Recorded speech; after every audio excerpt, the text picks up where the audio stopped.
Hey, what's up, everybody? We're here for week 4. It's already 4 weeks into the season. Browns playing the Detroit Lions. Interesting game here, right? We're going to see if this defense can hold up to the physical challenge that the Detroit Lions are going to provide. I'm looking at my levels right now. It looks like everything is good. Audio is good. Let me know in the comment section or in the chat if everything sounds good to y'all as we get ready to go.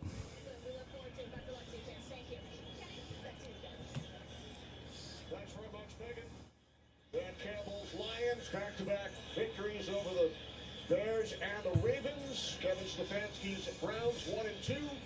Big win over Green Bay last week. Browns win the toss. They defer. Jacob Sailors returning the short kickoff for the Lions. Out across the 30. Brought down at the 31-yard line. Here comes Jared Goff and the Detroit offense. And he's playing at an elite level. He sees the defense. He knows when to check in and out of plays. Here's a long bomb to Jamison Williams, but he has been the guy that's been able to right the Detroit inactives: Kingsley Anukian, Zach Cunningham, Sione Vaki, Chris Smith, Mekhi Wingo. So their tackle is active. And you see the completion percentage best in the NFL right now. From the 31, Goff throws on first down. Jack Conklin is not active for the Browns. 4-yard line, gain of 13, Jamison Williams. And that's the only real question of who is going to be active or not. As Detroit starts off with a nice little throw here to start the game. By far the best wide receiver for the Lions. He does such a tremendous job in the passing game and in the running game. You see him on the sideline for this play, but Jared Goff said that this is my best teammate ever he's ever played with. That's saying a lot. High praise for him. 2 tight ends on first down. Pressure, Joff throws it away. Browns get 2nd and 10. Coming against the #1 ranked defense in the NFL, led. The Browns wearing the all whites today. I get so nervous when this team wears the all whites. The all whites are always like a weird game, and then Detroit's usually a weird game too. Who has a tall task today going against Amon-Ra St. Brown and Jameson Williams, but he led the league in passes defense last year. He is a tremendous corner, great feet. Give me one sec. Matchup all game long. 2 tight ends set, 2nd and 10. Gibbs in the backfield. Goff hands it off here. And a good stuff. The Browns get 3rd down. Out to the 47-yard line, a gain of 3. So it'll be 3rd down and 7 for this Lions offense. Ran for over 200 yards Monday night and scored 4 touchdowns on the ground in the win over the Ravens. And it's progressively gotten better and better. Weeks 1 versus week 3, and you can see David Montgomery, he leads an inside run game, right? Between the tackles, Jahmyr Gibbs learning to... All right, first 3rd and 7 of the game. David Montgomery has been a great... This is going to be a big pressure point. Lions already at midfield. On Monday night, Career high, 151. yes, 3rd down and 7. And let's get to the Browns 46. Goff steps up, then he dumps. They're going to be able to stop that and force a punt. Gibbs, Unless Dan Campbell's crazy enough to go for it. 49.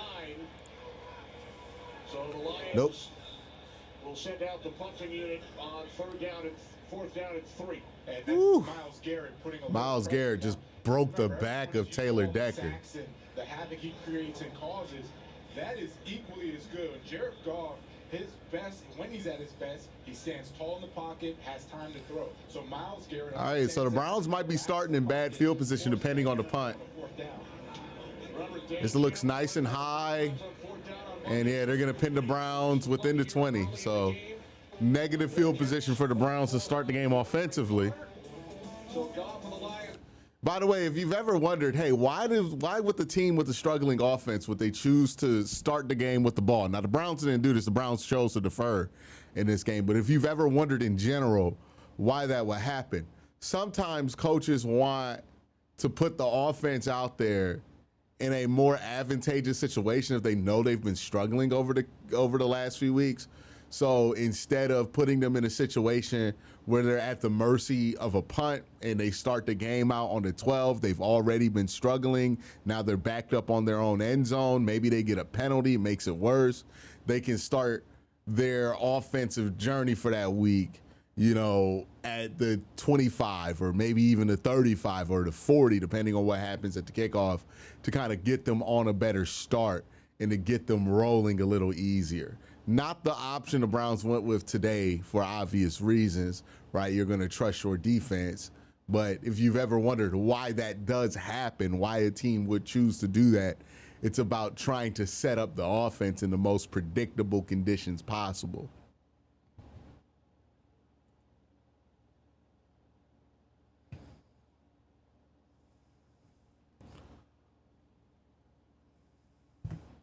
You know, you want to win the field position battle as well if your offense is struggling.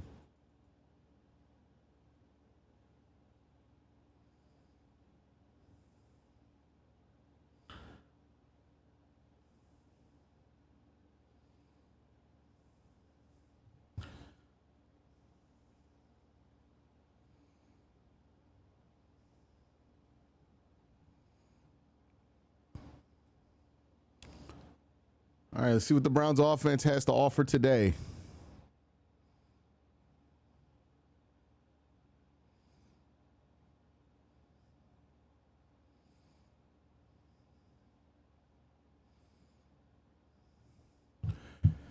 It's been a slow run for the Browns offense to start the year. Hopefully they start to get it together as we get closer and closer to the meat of the schedule.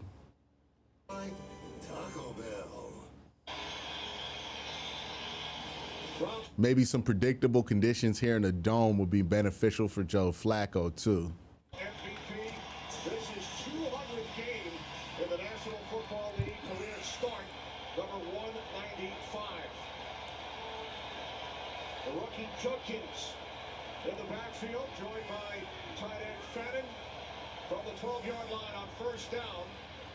Flacco throws to the outside. Jerry Jeudy. Catch is made by Jerry Jeudy. And they're going to give him the first. And he picks up a Browns first down, gain of 11. So much like the Detroit Lions, first play of the game, Browns get a first down here. Playing with a weakened offensive line for the third week in a row. KT Leviston at left tackle this week. Corn Lucas at right tackle. They're really struggling with Corn Lucas to find somewhere where he can be not a big leak for them. Is the best way I could put it. He's struggled. And a nice run from Judkins. And that's going to be a first down again. As the Browns work their way back into normal field position. It's a nice mix there. The run game has been there for the Browns offense, and this defense led by Aiden Hutchinson, they're going to have to find a way to stop this run because it's ball control for this offense. Aiden Hutchinson, he has been phenomenal since he's come back, been disruptive, and he's been that leader for the front four that they needed last year. 21 yards on their first two plays, a couple of first downs. And the Browns get this blocked up a little bit. Oh. Without both starting tackles. Well, the Browns coming out here heavy under center. I think all three drops have been under center here. And out of heavy personnel packages, too. 3 opening drive touchdowns over their first 3 games. Yeah, Kevin Stefanski. So no mistake of how the Browns want to attack this one, right? A little slow, a little sluggish to start their games. He wants to try to attack them, have the balance of run and pass. First shotgun set of the day. But the Browns are still in 12 personnel here. So this will be a run. And it'll be about 3rd and 5. Upcoming for the Browns, so without the 2 tackles, Vincent Leviston makes the start on the left side, Cornelius Lucas on the right. This is where it's going to be challenging. The crowd getting all right, yep. They're going to send something here. Communicate all the way out to those 2 tackles with Aiden Hutchinson on one side, and then you have the blitz package of Kelvin Shepard. Shepard, the Lions defensive coordinator. Jerome Ford. 3-by-1 set. 3rd down and 5. Browns must get to the 43. There is a Oh. And a Diving catch by Bond. by Isaiah Bond. It looks like a flag in the secondary. Sean Smith. Might be on Detroit. Great catch by Isaiah Bond. 2nd week in a row he's made an acrobatic catch. There's 2 fouls on the play, both by the defense. Holding. Number 32. Penalties decline. Number 6. Those penalties are declined. So the play is first. Yeah, so I think one of these holdings are going to be on whoever was covering Harold Fainin. That was the first option on that play for Joe Flacco. And he's just on the ground there. You can see Flacco panic, get off of him. But great job by Flacco getting off of that first read. He fell to the ground, getting onto the second one, finding Isaiah Bond, you know, not being ultra conservative here. Defensive lineman Aiden Hutchinson. Play action on first down. And the Browns with a big shot downfield. It's caught by Jerry Jeudy, and the Browns are within the 15.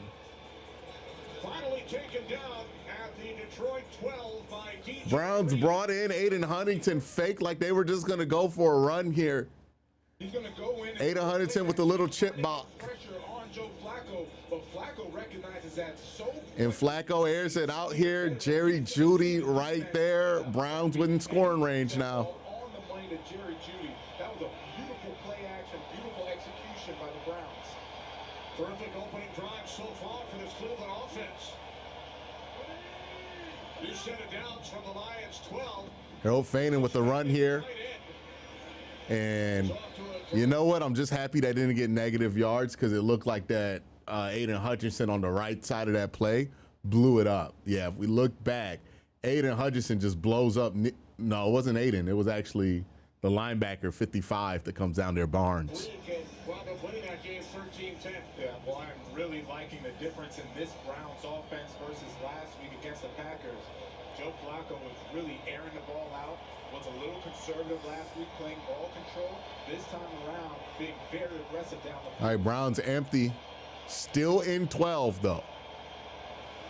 2nd down and 9, empty backfield.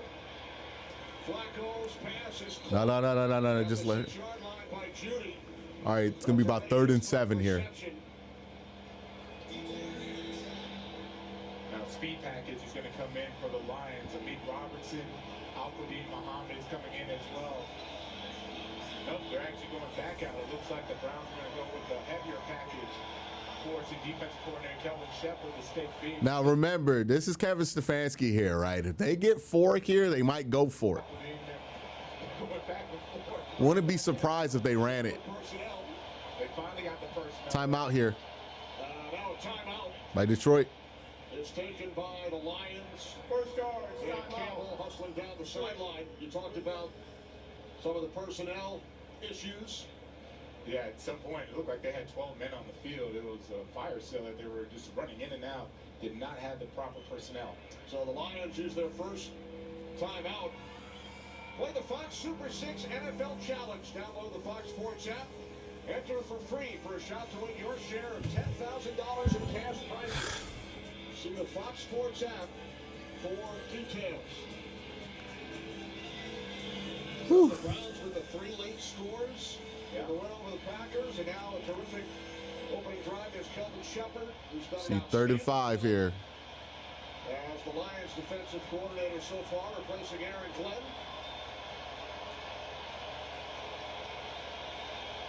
Ninth play of the drive for the Browns. 3rd down and 5. Flacco. Oh, go north. There is a flag as the catch is made by Cedric Tillman. Picks up a first down. I think it's going to be another holding on Detroit here. Looks like it's against the defense. Yeah, it's going to be on number 4 here. Terry on Arnold for holding. And they're going to decline this one, take the first down. Holding. Defense number 6. Oh, number 6. Decline, result of the play is the first down. You're exactly right. It's Arnold. The Browns decline the penalty. Arnold is What happens here in the on bunch? inside, and what you're going to see is he just gets really aggressive with Cedric Tillman. Cedric Tillman is a big wide receiver, 6'3", 200. All right, Quincy, this is what you're here for, baby. Arnold's trying to do is This is what you're here for, Big Q. low and match that physicality. That Beat a hammer. Gets caught with the grab. Browns send in 2 extra blockers. Huntington, 98, and Jenkins. That's what Q's here for, man.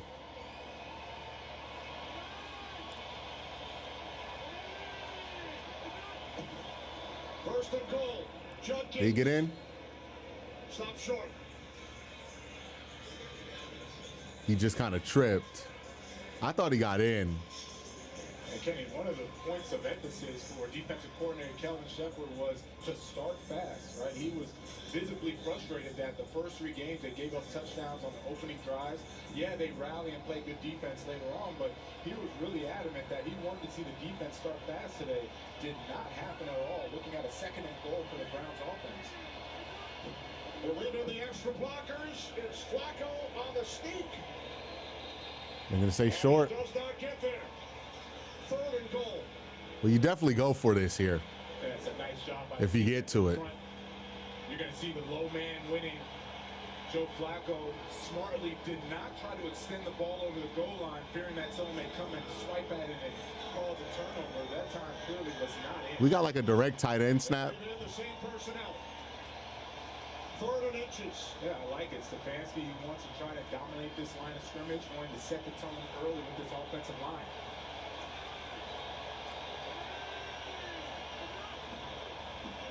Flacco again. Yeah, he stood up. Got to go for it. He was stopped on 2nd down and again on 3rd. Same look, same play, same result. Flacco goes in for the sneak. He's doing right behind Ethan Posick. And Grant Stewart, you talk about Yeah, good job by the linebackers. All right, let's just give it to Q here. Good job. Grant Stewart getting in there, the captain for the Lions on the special teams, playing that goal line front ball. Now they send in Luke Whippler for Kevin Jenkins. They get even bigger. 4th and goal. Yeah, he's in. It's in. Touchdown. For people who don't think Kevin runs the ball enough on the goal line, there you go. There you go. And Kenny, tremendous effort, both sides. Going for a 4th and goal, they bring in the defense. Yeah, just get bigger, stronger, tire them out. Derek Barnes still had almost stuffed him, but Tyreek Williams a little too high, you know, the old cliche. That's what you got. That's what you got Quincy for, right? Tyreek Williams standing up. Let's make the extra point. Let's play some defense. Quincy Junkins gets a touchdown for the Browns. If you don't succeed, try again. You got the extra point. 13-play drive. Now the Cleveland Browns have taken a 7-0 lead here in Detroit. Browns fans are funny because, like, some people bend over their back to blame Kevin Stefanski for shit. And people are like, why did the Browns just do that to begin with? That's literally the first play they called. They called that play on 1st and goal. It didn't get in. They got inches away. They did what everybody in chat wanted them to do, which was QB sneak and then sneak it again. And then they ran it. And then people still are critical of the play call. It's like play calling criticism is just the worst type of criticism that exists because nobody actually offers anything more than hindsight 2020, even when the team fucking scores on 4th down. What, 2 QB sneaks with Joe Flacco is a bad idea? He's 6'6". You were like 3 inches away from the end zone. How is that a bad idea? Yeah, it's like, what are people mad about? If he would have threw the ball there, you would have been pissed, people complaining about QB sneaks. That's so stupid. By the way, we got gifted subs here. Who gifted these subs, man? I'm gonna have to mute the notification for a little bit. But Sly in the building, gifting the memberships. Appreciate you, Sly. We have to turn that down, though. Appreciate you, Sly, for gifting the memberships. But so far, so good. Great start. Defense gets a 5-play drive out of Detroit, forces a punt. Offense goes down the field, takes up a good chunk of the game. I mean, that's exactly what you want to see from this Browns team.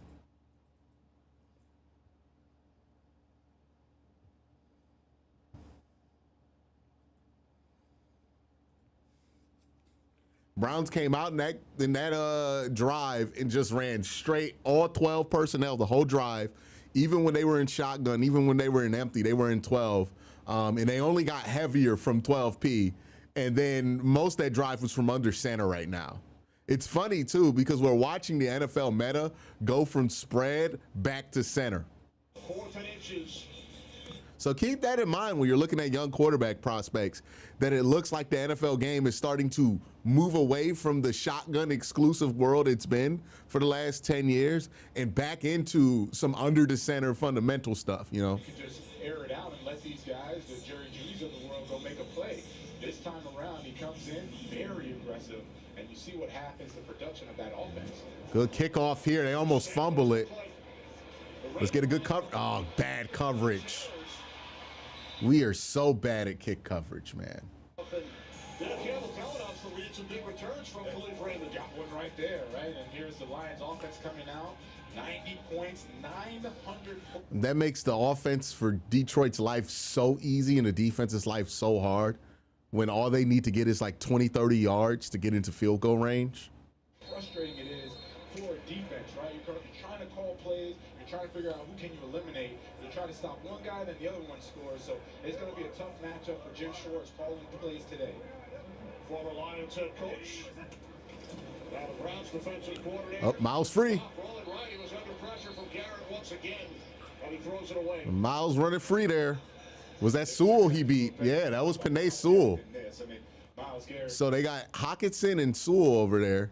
Nobody just touches them. They throw Gibbs at them of all people. That's crazy. Great running the football and bouncing outside. He is not going to be blocking Myles Garrett all day long. The pressure is too quick, and that speed of Myles Garrett in this defense really showing up right now. Garrett, the 6-time Pro Bowler, 2023 Defensive Player of the Year. 2nd and 10. Goff complete to the tight. All right, 3rd and 5, 3rd and 6. To the game. Gain of 5 to the 40. Third down at 5 coming up. And there's John Moore, the new offensive coordinator. He was. Let's go. Great start from Christopher Gustafaro. Appreciate the super chat there, buddy. He knows how to use them. They're obsessive about getting the matchups. The run game was awesome last week. Had a little bulletin board material, right? Talking about 3rd and 5. Same spot of the field as last drive. Browns living up to their measure of being the #1 defense. Browns are tremendous against some. Browns with the sim pressure. The last couple of weeks. Ah. Just couldn't get to him. Goff did a great job escaping. Lawrence says, let's go. Appreciate that. This is why special teams has to do a much better job here, man. They should not already be in field goal range. By the way, that should be a hold on Sewell. But they shouldn't already be in field goal range because the defense gives up one 15-yard play. But because you give them the ball at the 35, I mean, you just make their life so easy here. Miles Harden biting up. We're going to need better special teams coverage to win this game. No doubt about it.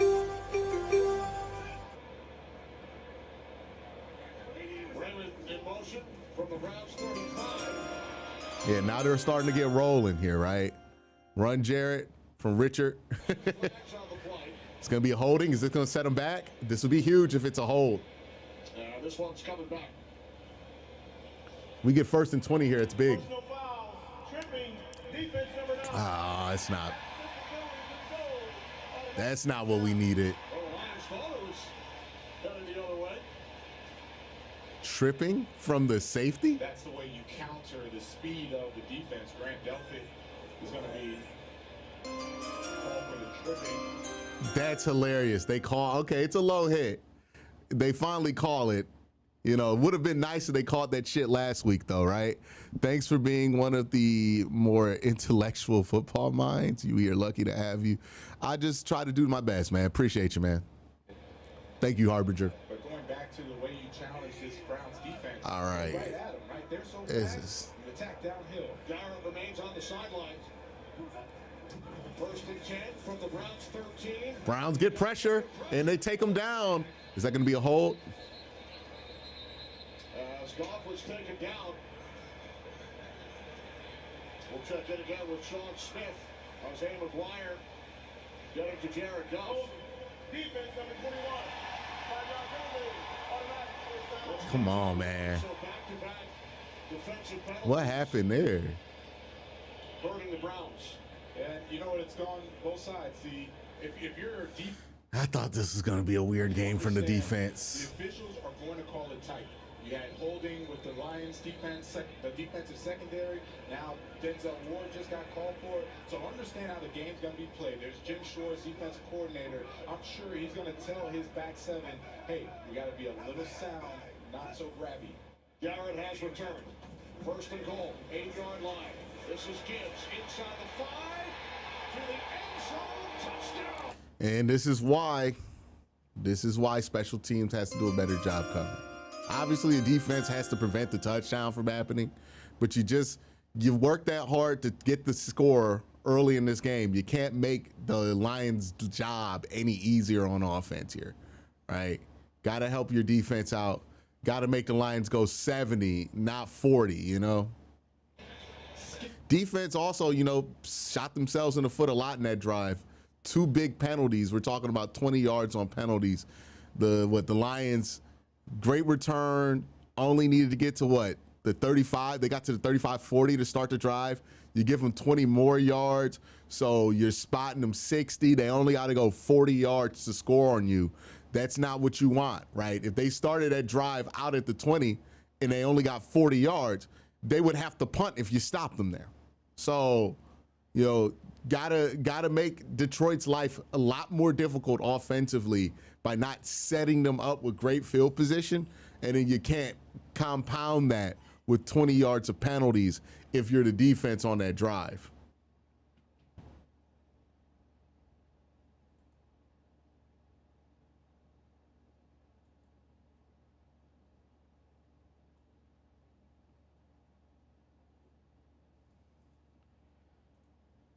You can't get the holding. You can't make those mistakes there, right? Like, whether you feel like those penalties should be called or not, the truth is they created a gray area where they were going to be called.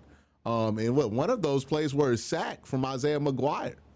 So again, you just shot yourself in the foot, made Detroit's life too easy. You're not going to win the game if you make Detroit's life that easy. So it's great that we got the score on the first drive. It's great that we got to see the offense show some life.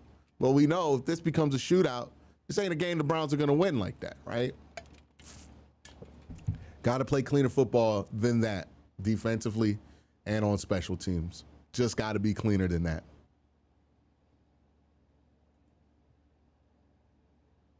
No, Grant got called for going low. Yeah, Grant got called for going low. That should be a penalty. It would have been nice if they called it last week when it happened to DeJuan. You know, we spent all week bitching about them not calling that penalty. I can't complain when they finally call it, even if it's against the Browns. Like, Grant went low, Denzel held. You know, they made those mistakes. They shot themselves in the foot. Didn't need to. Could have had a nice 3rd and long early in the drive. Could have had a nice 3rd and 5 to force a field goal later in the drive. 2 penalties, resets the chains. Not good stuff. Not good stuff. Now, we've seen this defense not have the greatest, give up a bad drive and come back, bounce back, be good the rest of the game. So I'm not going to make any larger assumptions than that based on that one drive. But, you know, again, that's what happens when special teams and defense don't help each other out, right? Complementary football, we've talked about it. It looked like St. Brown got hurt. Definitely going to keep an eye on that. Right now, no trainers are really attending to him. It seems like he's okay, but want to make sure that that doesn't affect him. But I just enjoy watching Amon-Ra set the tone with the wide receiver with that dirty. It's a little knuckleball. DeAndre Carter. Stop shy of the 25. Come on, DeAndre. Our special teams unit, man. The toughest guy on the team is a wide receiver, but that's exactly what Amon-Ra St. Brown is for these Detroit Lions. I mean, they helped us win the game last week, but just the returns and coverage just ain't helpful right now. Yeah.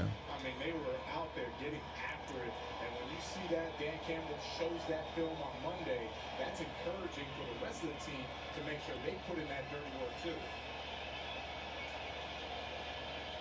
Browns start from their 23-yard line in a 7-7 game.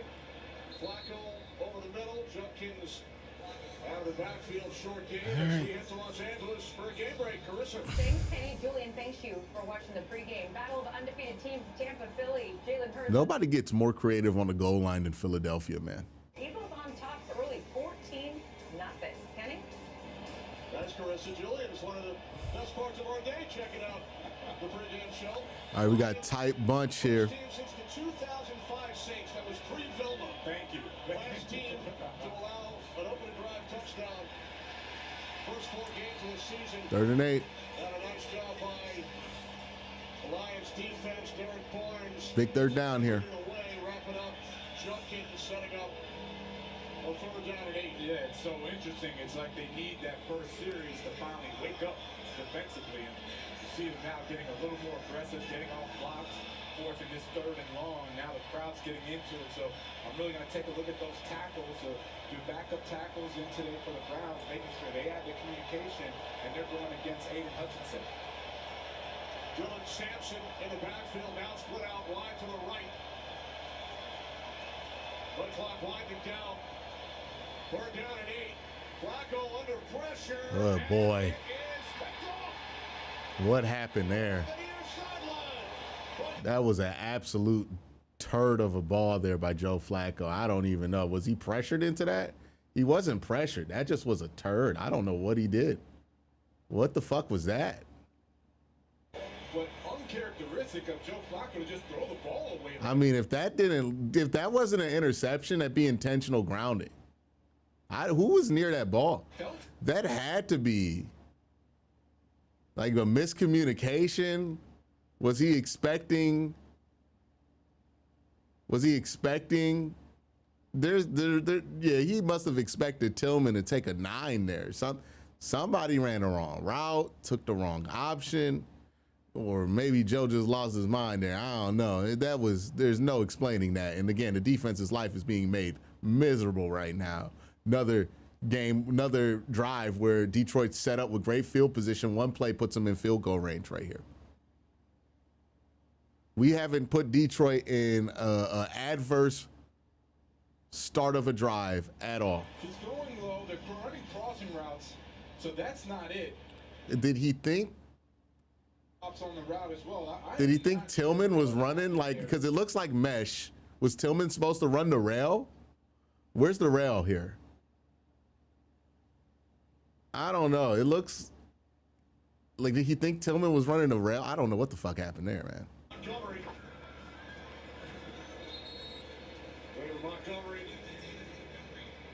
is 2. As we get 1 minute remaining in this first quarter. Browns took a 7-0 lead. Lions answered their last drive. There's Judy on the Cleveland sideline. 2nd down and 8.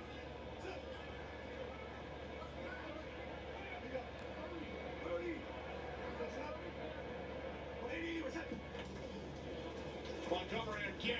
Great play by Malik Collins and Ronnie Hickman. All right, 3rd and long. Got to get him off the field here. Everybody we talked to on the Cleveland side raving about what they've seen from Collins so far this season. Yeah, lost weight in the offseason.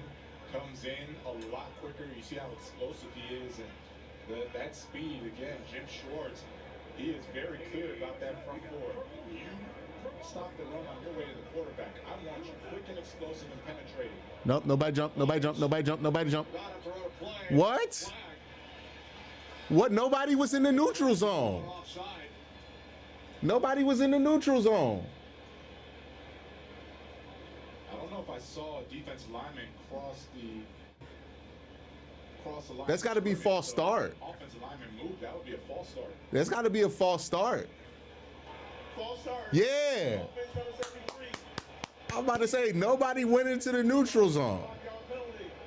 You got to, and also, you got to understand, in order to get that pre-snap, you got to tag them. If you don't tag somebody while they're in the neutral zone, they can get back. So if you just move trying to get the penalty, you're going to be at a false start. Reset the clock, put 2 seconds. It's not about if the Browns helmet went into the neutral zone. Was it tagged? It wasn't tagged. Nobody touched it. The ball wasn't snapped. Let's take a look. Jared Goff is going to go with the hard count. Yeah.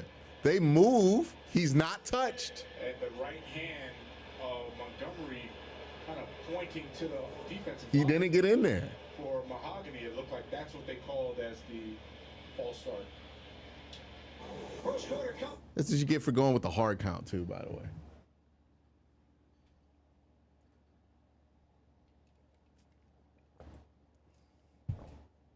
All right, they got to get off the field here on this 3rd and long, though. They've given up a couple 3rd and longs this season, so I wouldn't say it's a gimme here. They got to get off the field here. Force a field goal, long field goal here would be good.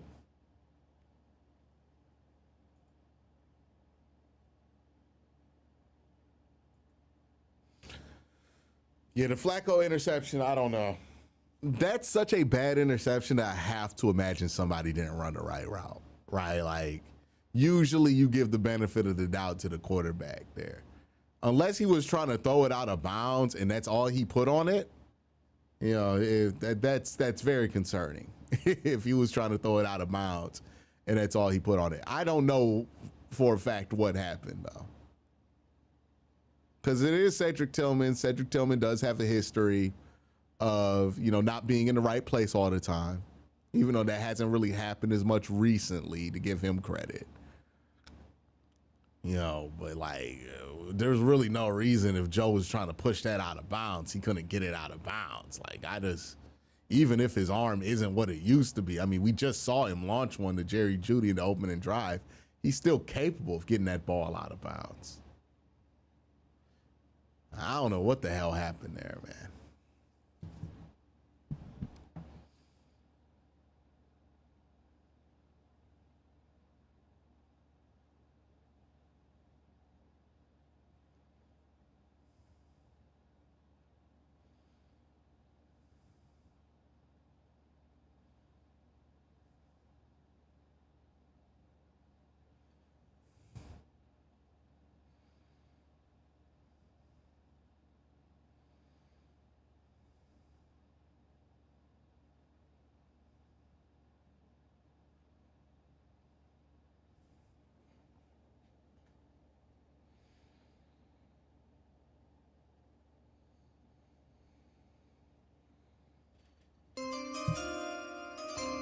Congratulations on 50Q. Thank you, Jim L. Appreciate that. Welcome back to Ford Field. Kenny Albert, Jonathan Vilma, Megan O'Leary. Both teams put together impressive scoring drives in the first quarter. Tied at 7.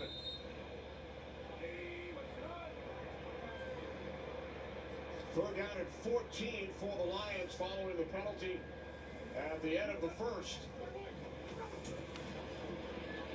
Goff throws. He's down.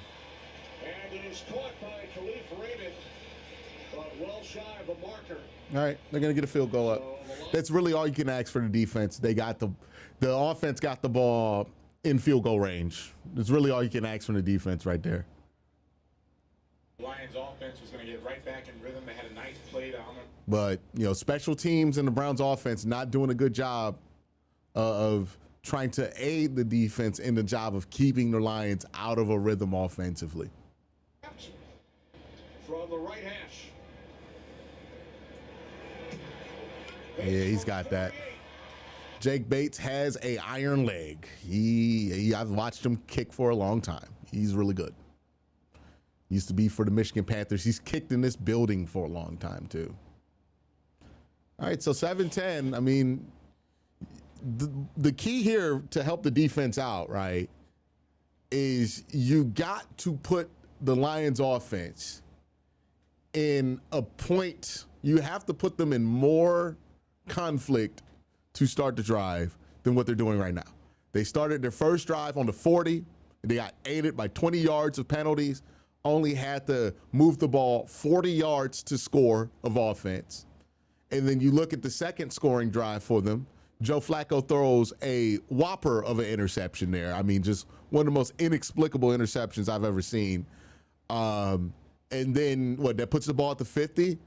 They only had to get, 10 yards of offense to get that 40-yard field goal, 48-yard field goal? You know, they shouldn't be scoring on 50 yards of total offense right now, right? That's all that the Detroit Lions really have is 50 yards of total offense. You shouldn't have 10 points off of that. But field position makes it so that they have 10 points off of that. Ray Rag says, I genuinely can't tell whose fault that is. I put it more on Joe. You just can't throw a 50-50 ball there. Yeah, here's the thing that I don't love about it. If that's like, Cedric Tillman stopped his route, it doesn't look like that was a good decision, even if Cedric did run. You know what I mean? Like if Cedric had kept running and ran to 9, that's still that's still double covered. You know what I mean? Like I have to imagine he just thought he was throwing it out of bounds and just kind of flicked it, thought it was going to go, and it didn't go. Something happened with the throw there.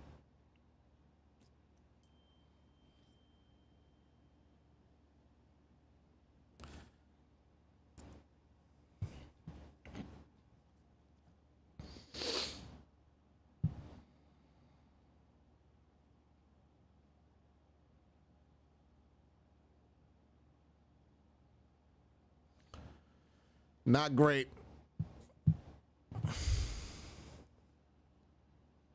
What I really hope doesn't happen here too is that this puts Joe Flacco into scared to turn the ball over mode, you know? We can't have that this week. Series on Fox and FS1. So you have Detroit and Cleveland battling here on the gridiron. Detroit and Cleveland, Tigers and the Guardians tied atop the American League Central. Both play later this afternoon on the final day of baseball's regular season as Carter takes a knee and Joe Flacco picked off the last time he was out on the field. Browns had scored on 4 straight possessions. Yeah, like the Browns have gotten more yards on their one drive here than Detroit has in their 2 scoring drives. And that's all field position there. Overall, you like the way that this Browns offense has come out today. And as you mentioned, the last portion of that Green Bay Packers game last week, they look like they finally have some rhythm, some continuity. And from there, field position and penalties. This defense and not rely on them all game long. Defense made some good plays late for Cleveland last week. Oh, space here for Quincy. Complete for a first down on Ward and Junkins.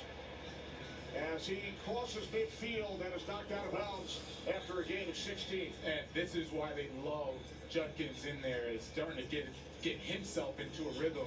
And you see, it's just a quick out. I mean, it's a slip screen to him, and he gets there, and there is no dancing. What I like about Judkins, as soon as he gets the ball, he is going north and south. He's looking for contact, and he's going to get the yards that you need. The production is there for Judkins.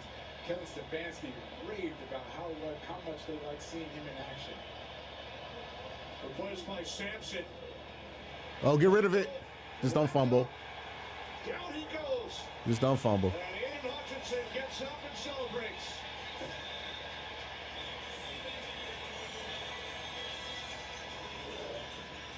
Aiden Hutchinson. Yeah, you knew with Corn Lucas out there, you're going to give up a sack to Aiden Hutchinson, so it shouldn't be too big of a surprise here.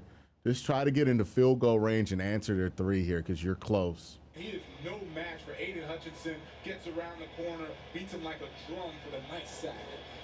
Third sack of the season for the Michigan native, former Wolverine. 14 and a half over his last 10 games. Missed most of last season. Get this off. Play clock winds all the way down. Yeah, come on, man. What are we doing?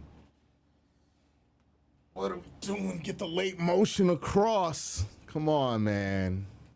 2nd and 20. I mean, we were like 10 yards away from field goal range. So sack and a penalty. Sets up the We're just letting one mistake carry into two. Now that's like a 20-yard sack. Just completely flattened out. But Flacco threw that interception. Started off with a nice gain, and then you can't disrespect a guy like Aiden Hutchinson by leaving him one-on-one. No help for I'm done with Joe. Done. Flacco on 2nd and 21. Going right under pressure. And he throws it away.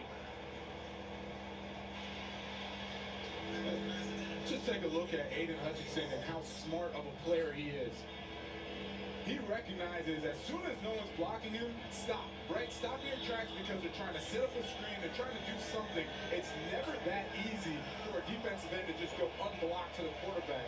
Really like the heads-up play. Dan Campbell's going to show that play tomorrow because you want your young guys to realize how to play the game, that smart headsy football.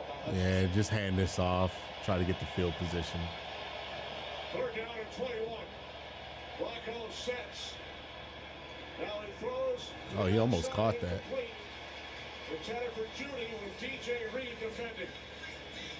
All right, let's get a good punt here, man. Let's pin him. Let's pin him. If we're going to do anything at this part of the field, let's at least pin him. Get something positive here. Goes up, out, comes back. Great DJ route. Reed. I mean, DJ Reed just comes back, makes a great play. I mean, he had him turned, he moved around, but those feet, those hips, gets back to the football, makes a play on it. Nice job by the defense. Yeah, and I bet Jerry's frustrated he had to jump for that one, right? Let's get good coverage here. 13. Good coverage. Good coverage. All right, at least they're going to have to go far to try to score here. So at least you can flip the field position battle here. Detroit football. Lead by 3.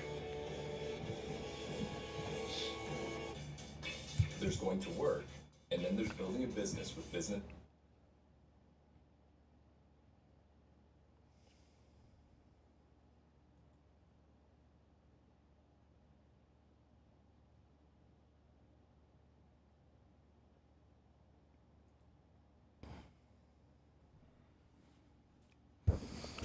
Yeah, I don't think Detroit's playing their cleanest game right now. I don't think Cleveland's playing a clean game either, though, right? And if both teams aren't playing clean, Detroit's the better football team, right?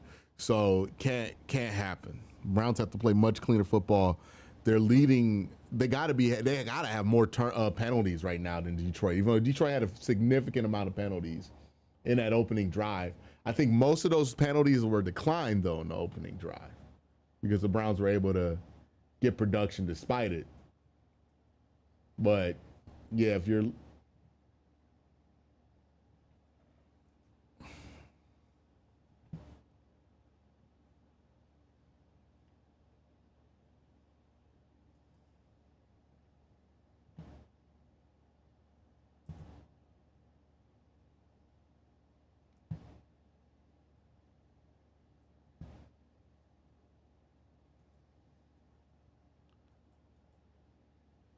Do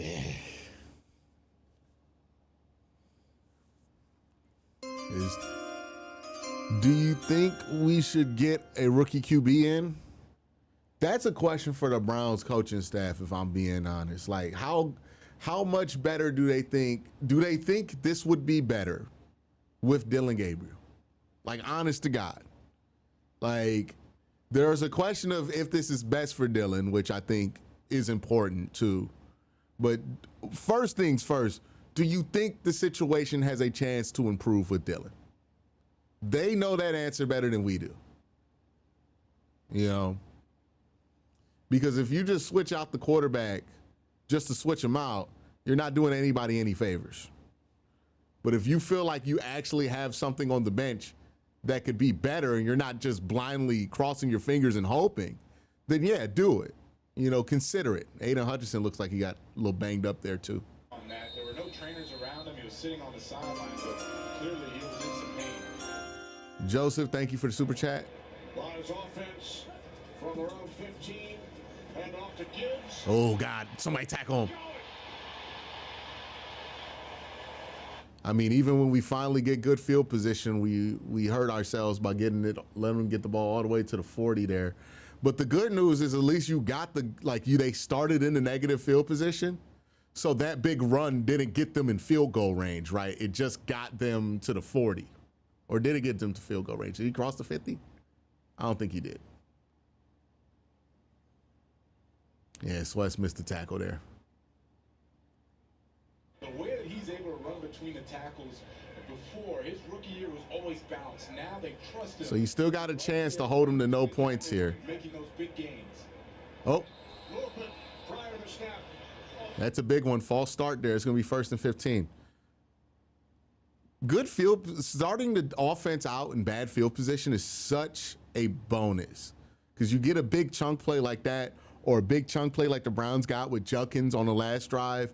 But if you start in terrible field position, you know, those 30 yards just don't get you in the field goal range the same way it does if you start in like 30, 35-yard field position. So, you know, that's going to be important in a game like this. Jameer Gibbs, David Montgomery, ripping off runs like another false start from Taylor Decker.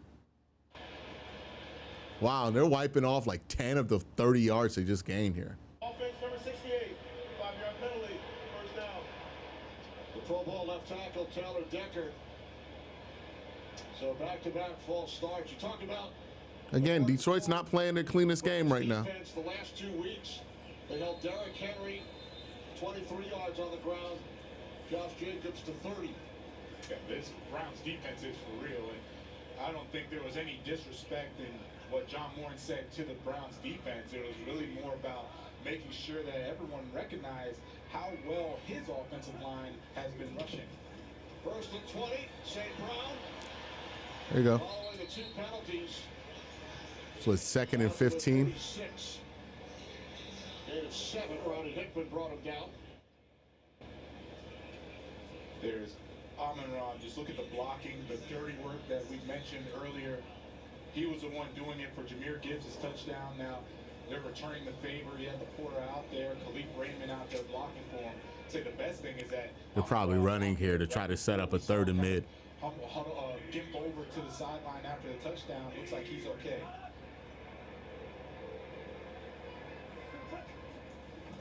Second down and 12. Goff steps up, fires down. Oh! He was looking for Jamison Williams. All right, 3rd and 12. Get him off the field here. Hit for Myles Garrett. Yeah, I just want you to watch this defensive front as they collapse the pocket. They're going to get in there and squeeze it in. Myles Garrett, Malik Collins. Oh, Malik Collins almost got a strip sack. Williams, he wanted to get there, and you see it. He's like, man, just a little more time, and I would have had that connection. There's Collins matched up with the All-Pro Sewell. 3rd down and 12. Here comes Miles. Screen. And it's well played. They're going to force a punt here. Great stand by the defense. Look, field position, man. Field position. I'm going to bitch about this all game because it looks like that's going to be one of the more important things about this game, the way it's shaping out. But look at the field position difference. They get like a 40-yard run but because they start the drive on their 15, that run only nets them to like the 40 on their own 40, and then they get 2 false start penalties to push them back well out of field goal range. They were never in it to begin with. You can, you can give up the chunk play, and we're going to start with shit field position here, by the way. But this field position battle is going to matter, right? Like letting the Lions get easy field position to start this game has allowed them to turn without penalties, 80 yards of total offense into 10 points. The Browns had 86 yards of total offense in their first drive. Field position matters. This is going to be a game where, not the sexy stuff that special teams does is going to matter. The field goal kicking, all that, that's going to matter as well. But it's really going to be about the field position battle they can get each other into.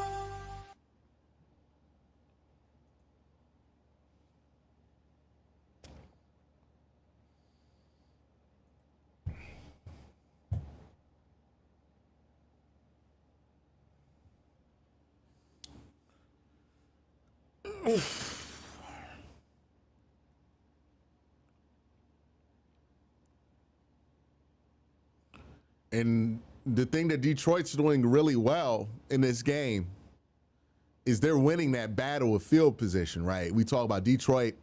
They've only started 1 of their 4 drives in this game in negative field position. The Browns have only started 1 drive in this game at neutral field position, right? Like the 1 drive where they took the knee, not took the knee, but just like took the 25-yard line. That's the only time they started with neutral field position in this game.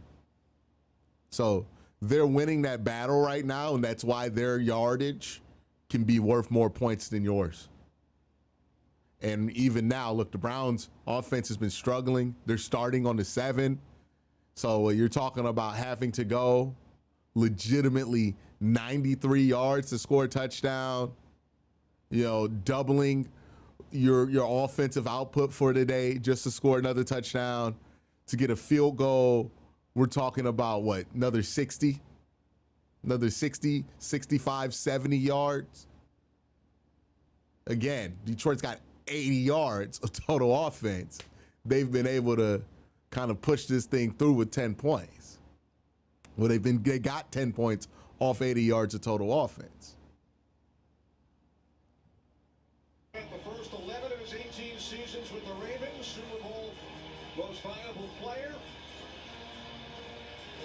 Played for 5 teams since then, back in Cleveland.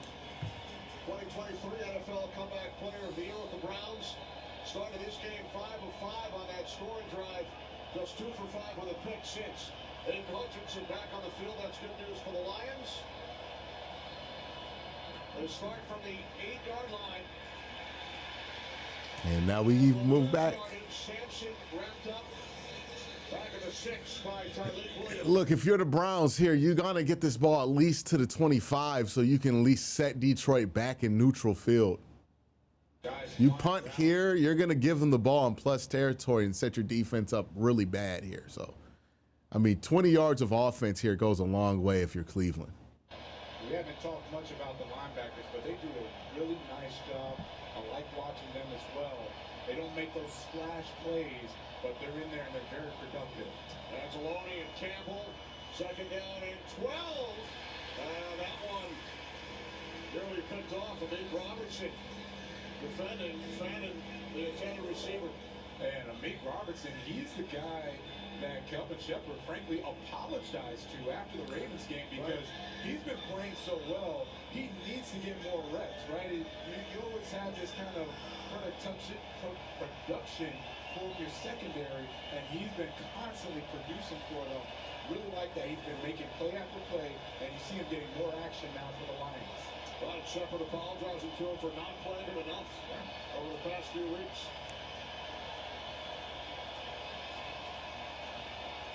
Get rid of the ball. 3rd down and 12. Flacco from the end zone. He throws. It's Fanning, and there's. Oh, did he get that? I think he might have got that. And a stop just short. Well, that was very close. I don't know. I would look at that. I would use a challenge there. 4th down and 1. That looked very close.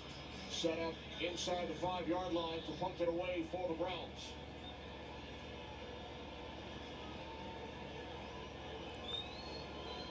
Well, at least you got it to the 20 so you can get a decent boot off on this thing. Punt lands out of bounds. Setting up. I don't know. I kind of would have wanted to go for that, if I'm being honest with you. Because I don't know how much of a difference it is setting them up on the 20 and setting them up on the 50, on like, you know, the 55. Like, how much is that 30 yards going to matter? They're like one play away from being in field goal range anyways. So if you don't get it, they get a field goal. You trust your defense. I would have went for it there on 4th and 1. Maybe I'm crazy. And that might just be the case.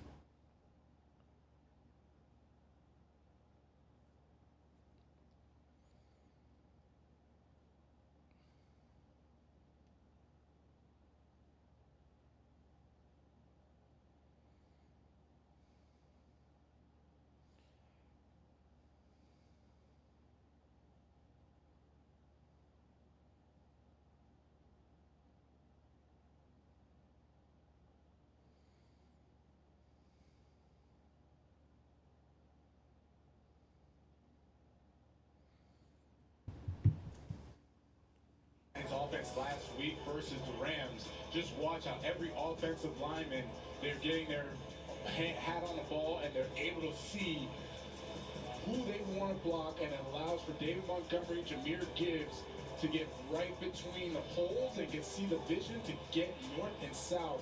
This is where they run up over 200 yards against the Ravens defensively. Nice job by them. Again, man, the Detroit Lions have started one drive in neutral field position. We saw a nice run from Jahmyr Gibbs again for about 15, 20 We yards. are losing the battle on field position right now. They keep getting to that second level, getting to the linebackers, getting to the safety, and so long as these guys aren't getting off blocks, it's going to be Cedric Tillman going to the back. defense. There's Cedric Tillman. He was evaluated for a hamstring injury earlier. Heading off towards the Cleveland Browns locker room. Take a look at Myles Garrett. After the first series, you know, a little quiet. See Taylor Decker holding up as he bull rushes him, and this was a player, Jahmyr Gibbs, clearly is not going to be a factor against him in blocking. Right now, we haven't called his name much. He got a little pressure early on. He's going to sit out for the first couple of plays of this series, but once he gets back in there, I'm sure he's going to want to continue to create some havoc, create some pressure and disruption. Lions start from their 39.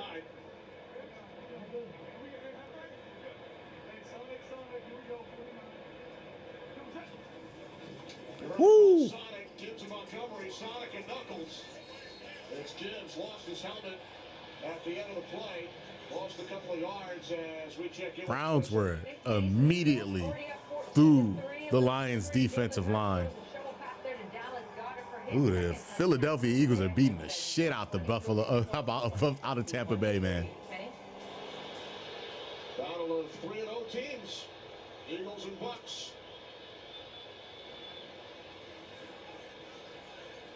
Montgomery back in, replacing Gibbs. Second down and 12. Oh, yeah.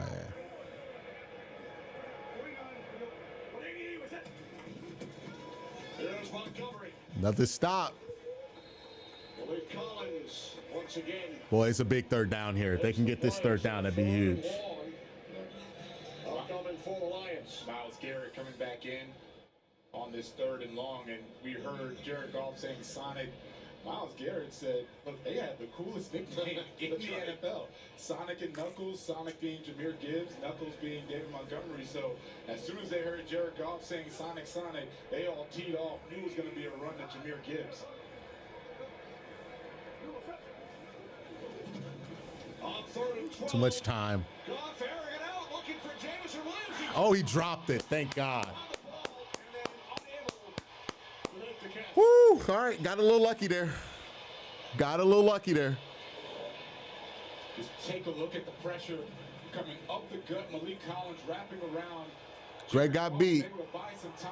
That was It was nice throw. the pressure forced the. He drops the ball. Yes, Jameson. So the pressure forced the bad throw from Jared that made Jameson have to readjust to it, and then Jameson just doesn't track it well too once he readjusts. So Ball is a lot more difficult than got lucky, no doubt about it. you know, justifying the drop, but it is a difficult play. Boy, we could use a good return. Oh my God! Looked like Carr Oh, we got it. We got it. for a fair catch, and then the ball We got it. hit the ground. Looked like 37 got hurt. All right, man. Got lucky again. There's his own man.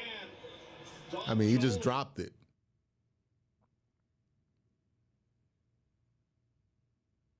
Ooh, they got very lucky. Ball bounced right back up to Carter.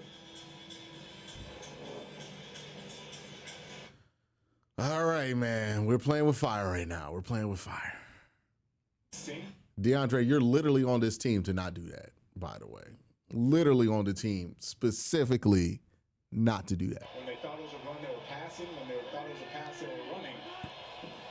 Start from the 19, it's Judkins. Browns drove 88 Nice run. yards on that opening drive.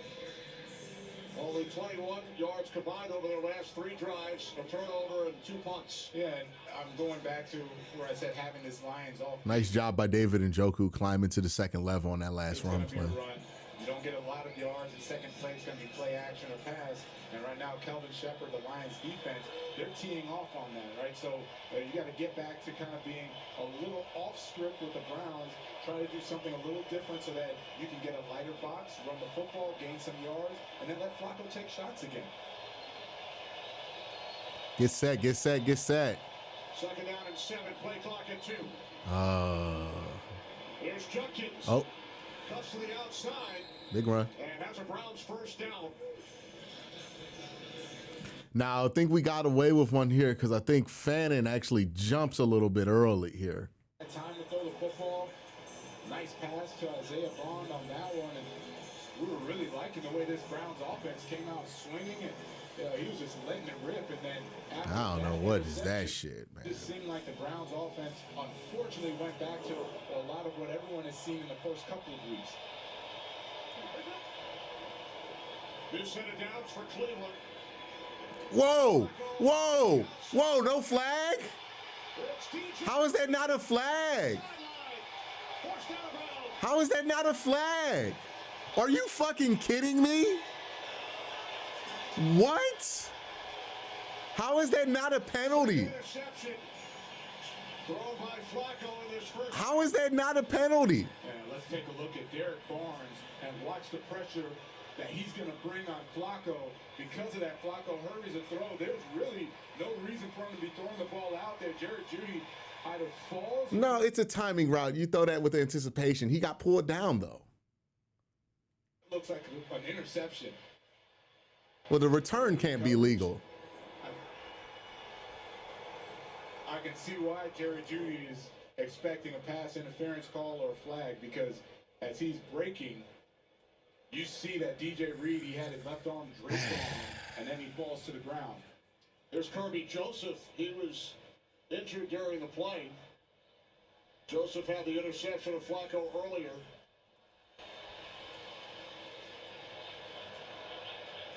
Well, I did say last week I would rather Joe Flacco throw interceptions being aggressive with the football. Will Reed be? The only thing they can review here with the booth is was he tackled early and was that a catch, right? They're not going to call pass interference with the booth review. So it's a turnover. The interception's going to stand unless they don't think he caught it. The ball didn't move when it hit the ground. I don't see any reason to overturn it. And I don't think the Browns touched him before he hit the ground. So I think the return might stand too. I think that's the real big question is the return going to stand? Are they going to get the ball at the 40 or the ball at the 5?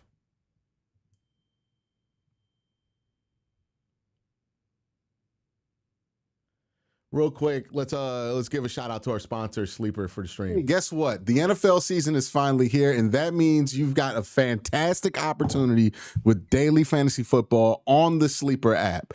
Football has never been more exciting than it is now with players like CJ Stroud, Patrick Mahomes, Lamar Jackson, etc. Pick on stats for these stars like touchdowns, passing yards, receiving yards, and fantasy points and more for up to 100x payout on Sleeper. Get your picks right and you can win big. Use promo code WORSTTAKE and you'll get up to $100 match on your first deposit. Terms and conditions apply. See Sleeper's terms of use for details. Download the #1 sports app today and experience it for yourself. Also, remember that you can use the promo code WORSTTAKE and get up to $100 match on your first deposit.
I should be good now. Hey, guess.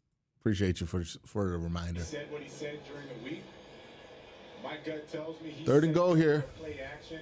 I mean, they're going to go for it, right? Yeah, They don't have any fear of the Browns offense. So I don't see why they would not go for this right here. Right, if they get shut down in the 4th and goal, they're probably going to go for this. Yeah, but he's lined up against Denzel Ward. I don't like that matchup.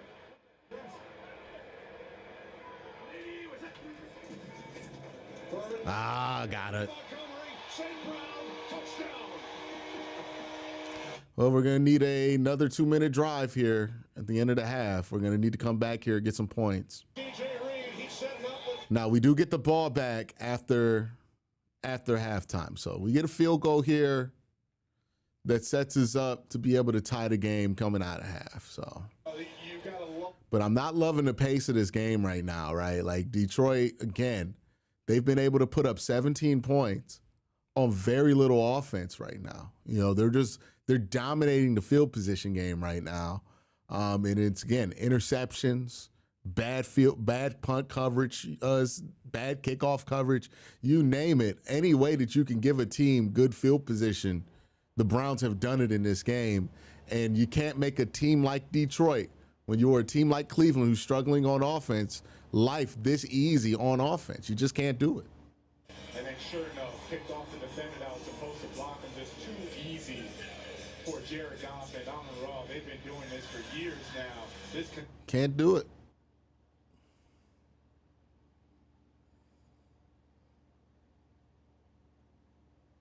I mean, we can look at it too. How much? Let's look at how much offense the Browns have given up on these scoring drives.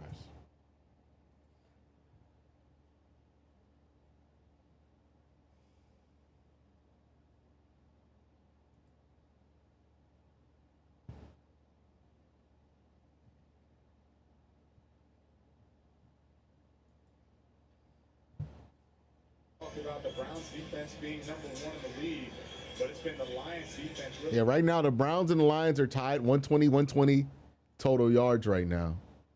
We look at the play-by-play. Lions scored on a 5-play drive, on a 3-play, 5-yard drive. Lions got a field goal on a 16-yard drive, so it's 21 yards of offense and a 65-yard drive with 20 yards of penalty. So good return here by Carter here. Good return by Carter. So 45-5, so we're at 50, and then 16. 75 yards of offense has netted them 17 points in this game. The Lions offense, you know, one way to get this offense. We're making their life too easy. That's it. Bread and butter play, right? If we want the defense to win us the game, we got to at least help the defense in these small incremental ways. Make the defense remain simple so that you can let Flacco read them and make the completions. From the 33-yard line, it's Judkins. By the way, Kirby Joseph not on the field. Remember, he was injured during the T.J. Reed interception return. He's been replaced by the longtime Philadelphia Eagle, Devontae Maddox. Yeah, and I'm looking at the personnel that was coming in. It looks like a speed package is coming in for the Lions defense. And there's Devontae Maddox. He's played a lot of good football. Really, really dependable safety for the Lions. I know they're glad to have him back there. Super Bowl champion with Philadelphia. By the way, this is another thing we got to stop doing. We're snapping the ball like the last 3 seconds of the clock, basically giving their pass rush a running start here. As Fadden makes the catch. Good push. It's coming back. Sideline.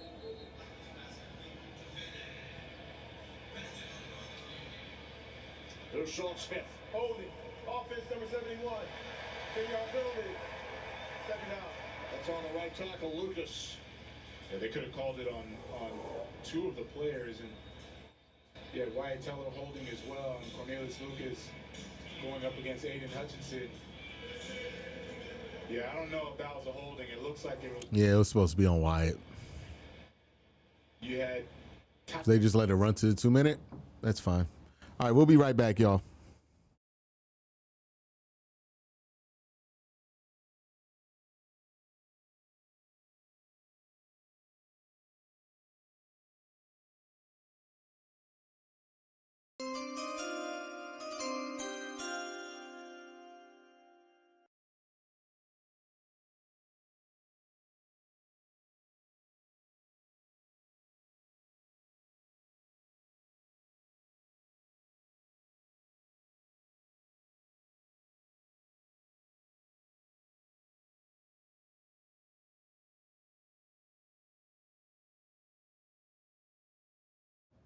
Our special teams from Wade and field position has been antithetical to our play style. Yeah.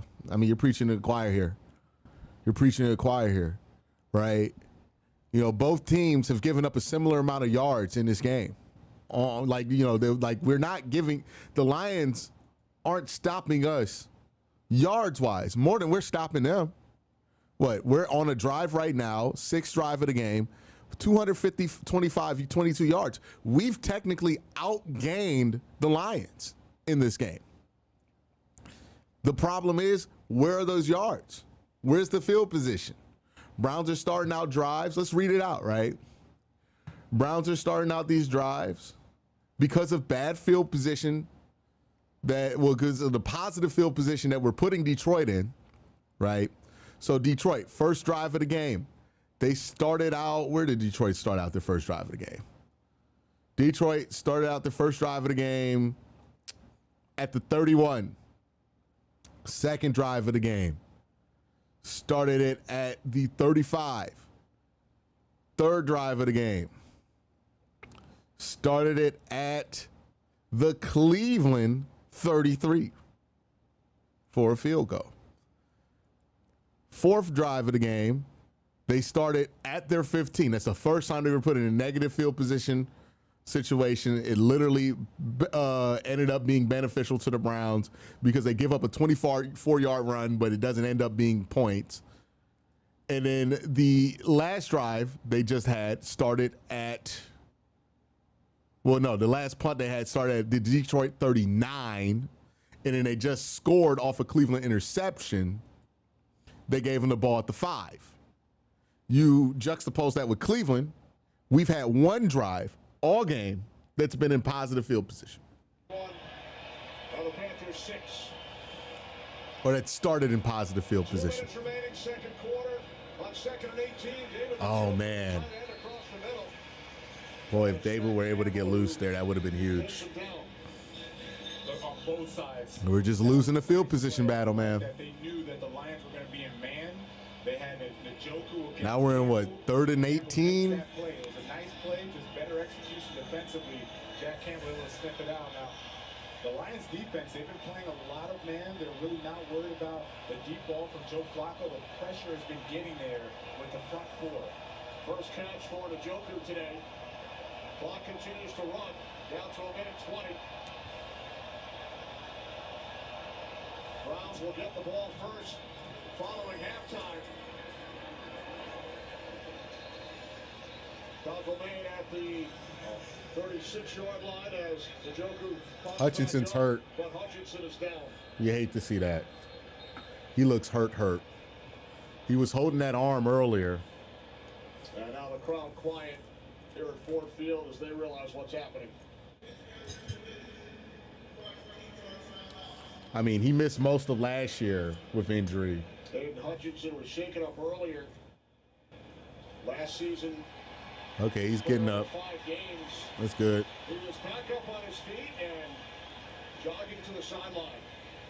A collective sigh of relief from about 65,000 in the building. Took a bit of a body check from Jerome Ford. Jerome Ford just gave him the hip check of all hip checks.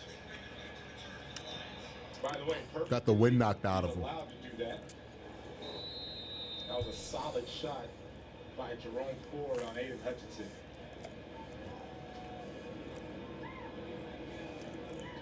Hawkins from the 25. Believe Raymond. Good job. And taken down. Second drive all game where the Lions are going to start in less than neutral territory. Second drive. Juxtapose that with Cleveland. Cleveland started the first drive out at the 12-yard line. Their own 12, horrible field position. They start their next drive out at the 23, and that's negative, not neutral. Their next drive at the 35, that's a neutral drive right there. After that, they started out at the Cleveland 8, that's negative field position. Interception drive started at the 19. And there's this drive where they just punted. They started it at the Cleveland 33, so that's another drive where they had decent field position. We just gave them a first free 5 yards here. Oh. Williams was running, didn't turn around. The pass broken up. Offside. Defense number 95. 5-yard penalty. First down. He gets his one again.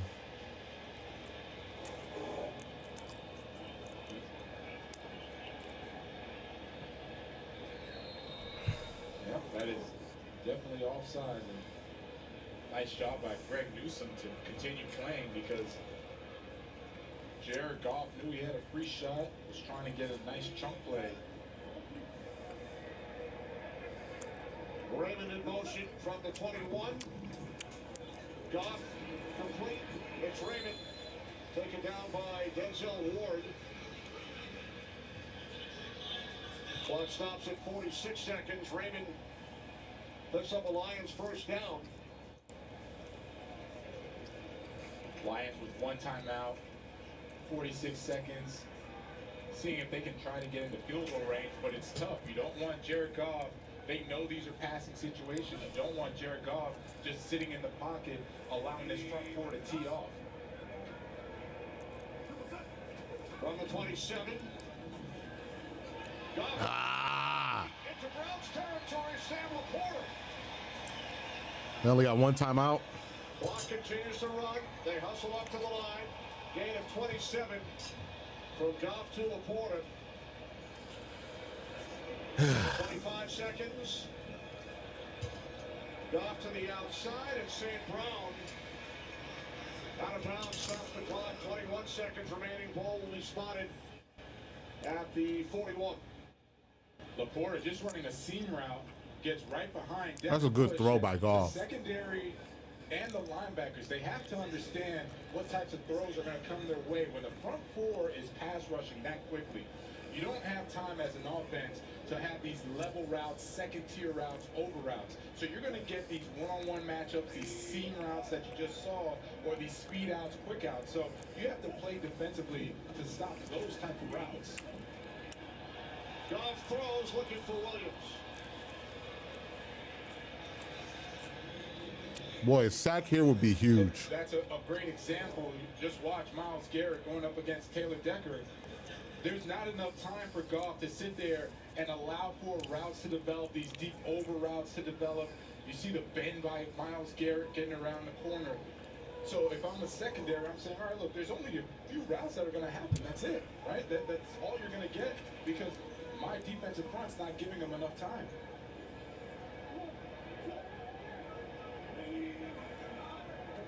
Boy, a sack here would be huge. 17 seconds on one timeout. Incomplete. Behind Laporta. So now they will send out Bates. Remember, he attempted a 67-yarder. I'll tell you, this is what He's missed both 50-plus attempts this season. This from 55 and 67. he can make these. This will be a 58-yard attempt.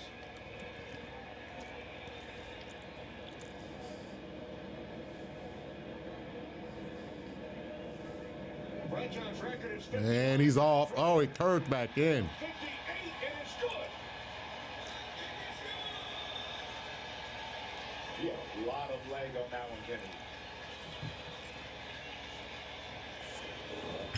You're losing a turnover battle. You're losing a field position battle. You're getting your ass beat right now.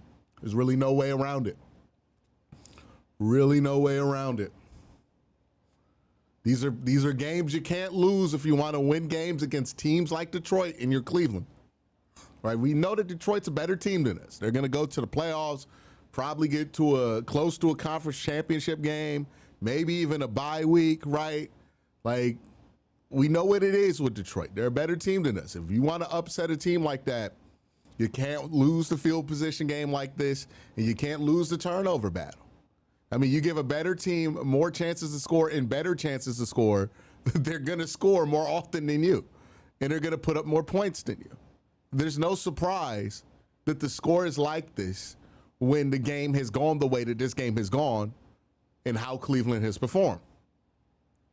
Played their way through the rest of this half. Some big plays by their defense in the final minutes of the game last week against the Packers. I agree with everything you say about Flacco and Gabriel Q. The offense is geriatric, and something has to give, and it's Flacco. Yeah. I mean, again, I just don't. If you're just doing it to just like try to spark something there, I think that's a waste, right? Like, you spent a third-round pick on Dylan. Don't just sacrifice him because you're trying to see a spark, you know? Just doesn't feel like the best idea in the world. Flacco takes a knee. Browns get the ball back to start the half, so if they can get a touchdown or field goal points to start the second half, that would legitimately be huge, but just not the first half you want from this team. Just straight up. Nobody's happy about this. Joe Flacco, 2 interceptions. Not a great performance from him, obviously, right? Getting outplayed by Jared Goff, which was expected. The defense, look, their life has been made difficult, but this also, we have to acknowledge, has not been the defense's best performance, right? probably their weakest performance of the year so far. Not to say that they've been terrible, right? They've been put in a lot of bad spots, and they've made some plays here and there. They're still playing at a decent level, but is this elite defense we're seeing right now? No, it's not an elite defensive performance this week from what usually is an elite defensive unit. You compound that on top of the fact that you're losing the field position battle. You compound that with the fact that you're losing the penalty battle. You compound that with the fact that you're -2 in turnovers right now, and that your offense has just been in negative field position after negative field position the whole game, and you're obviously going to be down 20 points to a team like Detroit. You got to play much cleaner, much better football to beat a team like Detroit on the road than what you're doing right now. And if you want to win this game, the second half just has to be a completely different story from all three phases of the game. It's just not good enough right now. I feel like there's a decent chance if Flacco doesn't look better, they could bench him for him next week. I don't know, man. The logistical nightmare of starting a rookie quarterback the week you're going to London, I think it's something that people are overlooking, that the Browns are not trying to do. Right? Like, it is not a pleasant thing to replace your quarterback on the trip to London if you can avoid it. So, I don't know. I think they might hold out the next 2 weeks. Again, this is the team that held out for like 7 weeks on Deshaun Watson being benched last year. And they didn't even bench him. He just tore his Achilles. Like, I would not underestimate the amount that the Browns are going to stick to a plan when they determine that they're going to go with the plan. This is not a team that's easily deterred from their plans, for better or worse.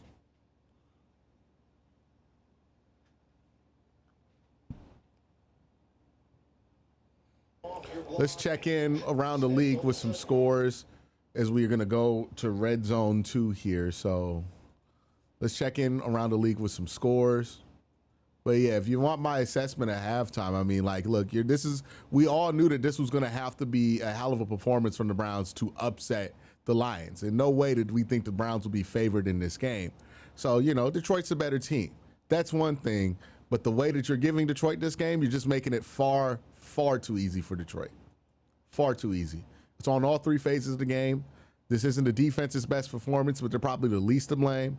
The offense has been, I mean, like, the offense is probably the better offensive half that we've had because at least we got 7 points. But still, just a pathetic outing from the offense, regardless of where the bar is for them right now. And special teams has not been spectacular either. Having 2 rookie quarterbacks forces us to keep it with Joe. I mean, yeah, I wonder if Kenny Pickett were still here, would they be going with Kenny Pickett right now? I have to imagine. They would have thrown him out there. Like, you could sacrifice Kenny Pickett to get a spark. Like, who gives a fuck? It's Kenny Pickett. A rookie that you're trying to develop, I don't know if you're trying to sacrifice him for a spark, you know? It might feel good in the short term, but long term, you might be shooting yourself in the foot if you have any belief that that prospect's going to be any good. I can't believe I miss Kenny Mittens Pickett's right now. It's only because he's theoretical, right? We can't see if Kenny Pickett's going to play poorly, right? Let's get some scores from around the league. All right.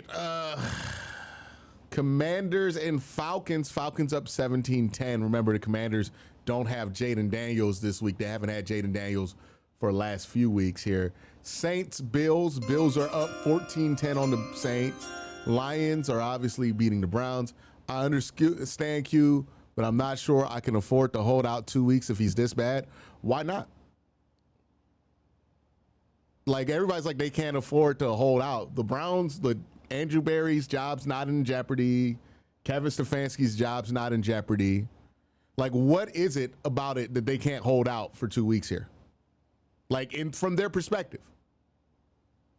If they really don't want to play a rookie these first 6 weeks, what's really stopping them from going with that plan here, right? The expectations weren't that they were going to win a Super Bowl this year, so they don't need to do something desperate to try to win games right now. Like, I think the pressure to play somebody else is completely external. I think the internal pressure to play a rookie right now is just not there. I think there's some dissonance here. The fans feel a lot of pressure to play a rookie right now. They don't. And why would they? Right? Like, if they're in a position where they kind of know what the expectations for this season are, and they aren't that very high, you know, and let's say they hope to get out these first 6 weeks internally with 2 wins. There's really nothing stopping you from being like, oh yeah, well, you know, maybe if they were winless by now, there'd be more pressure, but they got the win against against the Green Bay Packers last week. So I don't know if this is going to force them to do it. Like, I think they're fine with sticking with the plan, if that's even the plan to begin with. The Panthers are getting beat down right now by the Patriots. The Giants are winning against the Chargers right now. Jackson Dart's debut. I need you and G. Bush to have a debate on the QB situation. Anything's better than Flacco at this point, and the Browns are actually competitive. The Browns are competitive, but like, is Dylan Gabriel going to make them more competitive? That's the real question. Like, if internally they felt like Dylan Gabriel gave them a better chance to win or was going to be better at playing quarterback, then yeah, obviously you play Dylan Gabriel. But if they're not at that point yet with his development, then what's going to change when you swap out those quarterbacks other than a jersey number? You're just going to be pissed off at somebody else. Like, that's the thing I think people are missing. Just because you change the quarterback doesn't mean that anything's going to change if the guy that you switch him out with is not better than the guy that you're replacing him. Appreciate you, Q. If you had a fancy last-minute trip to London next week, first 10 pence, I mean, yeah, I'm not at the point in my life where I could just go to London on the last minute, but I appreciate the offer. Okay, so Eagles are up 24-6 on the Buccaneers, and the Titans and Texans are playing again? Oh, no. The Texans played the Jaguars last week. Texans up 6-0 on the Titans. Curious if you feel like Newsom has earned a new contract with the Browns. It's impossible to say this early. I think it's a little premature to make that determination. I will say Greg Newsom has played well, but we know that Greg Newsom, over the course of a season, you know, he's been susceptible to other problems here.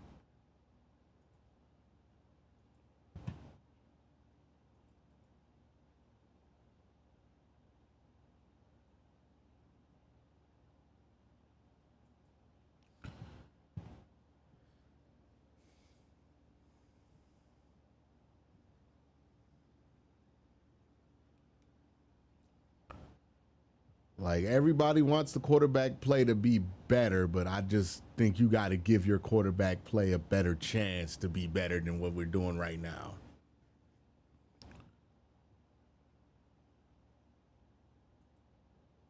So they got to make that decision, right? Like, do they think Joe Flacco at this point is still playing better than Dylan? I mean, like, to a lot of people, that's a hard argument to make, right? Do they feel like Dylan's at a place in his development where he can play, be better than Joe Flacco, and have room to improve? You know? Like it really has to do with how they feel internally about Dylan. That's really where we're at with this. Because they were always fine with sacrificing Joe Flacco for those first 6 weeks of the season. And it looks like we're there. What about R. Martin? You mean Martin Emerson? Has he earned an extension? I don't know. I would sign him to a prove-it deal next year for what? No reason not to.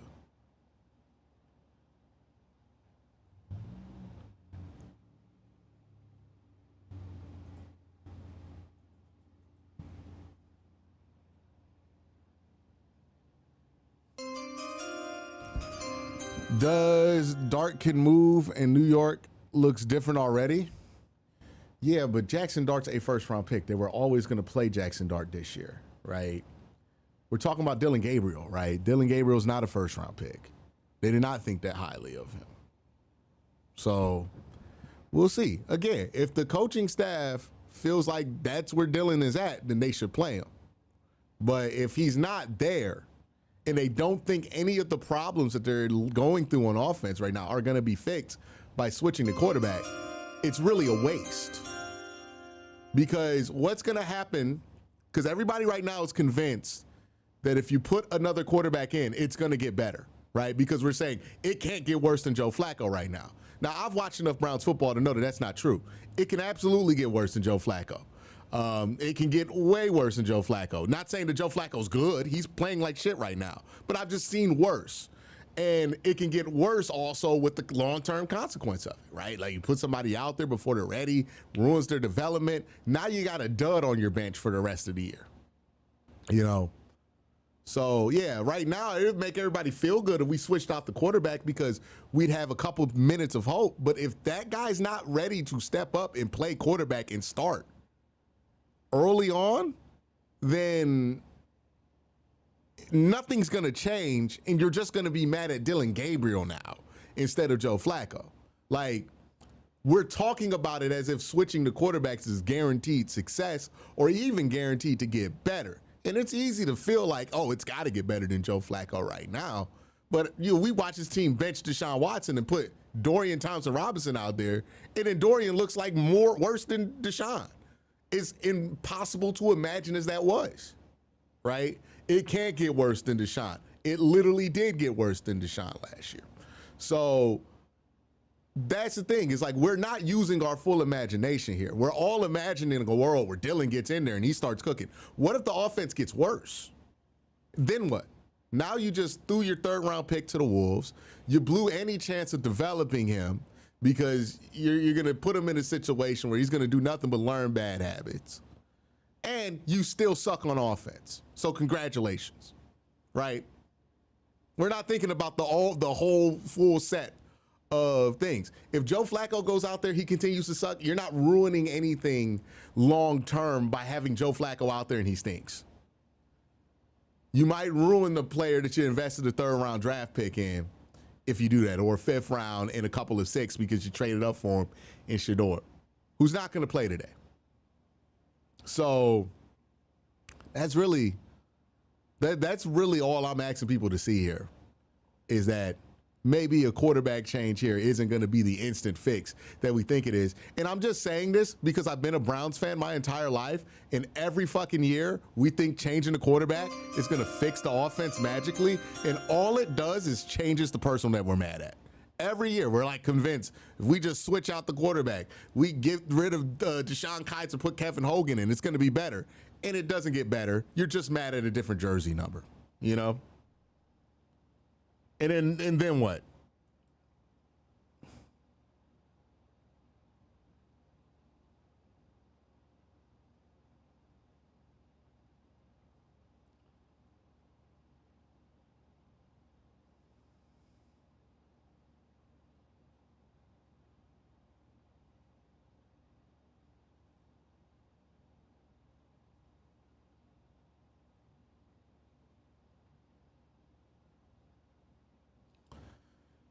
All right, let's get back to the game. If the Browns can't end game is a quarterback next year, then it doesn't matter if they send out a sacrificial quarterback to play. You still want to give the guys that you drafted the best chance to succeed. Like, why throw them out there and then just like put them in a situation where they're heavily likely to fail? Our offensive line is horrible. We've kicked that can down the road. I don't think a different quarterback will have much more success behind them. Some of this is the offensive line. I think some of this is legitimately quarterback play. Like, again, they could stand to benefit from a better quarterback being in there. The question is there a better quarterback behind them?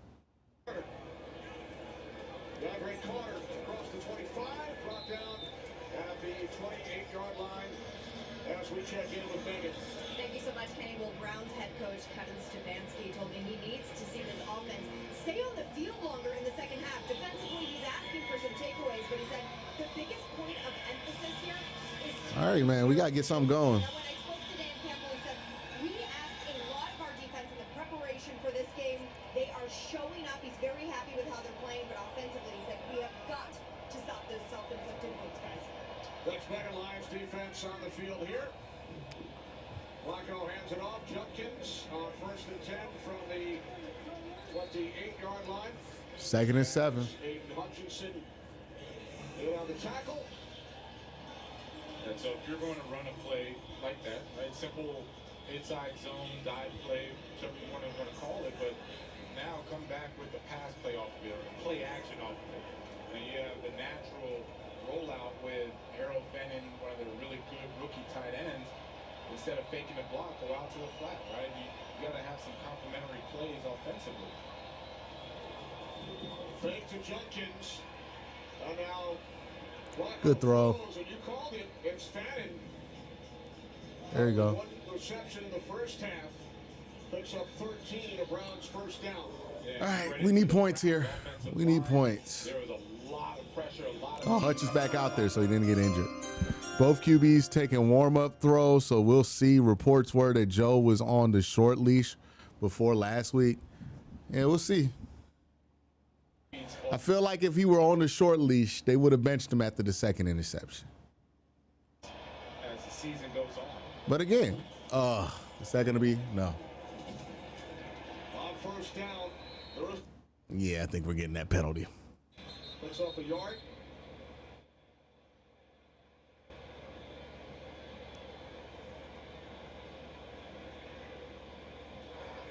There's no follow-up play, 2nd down. Okay, I'll take it. Flag is picked up.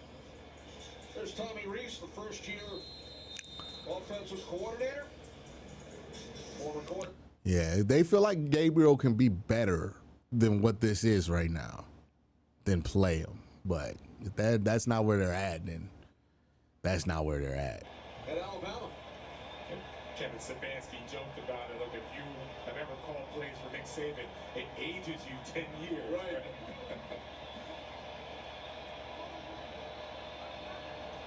Second down and 9.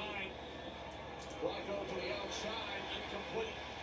Intended for Sanford. We talked to Flacco, about the fact that he's... I mean, it looks like he didn't even consider anything other than to check down there.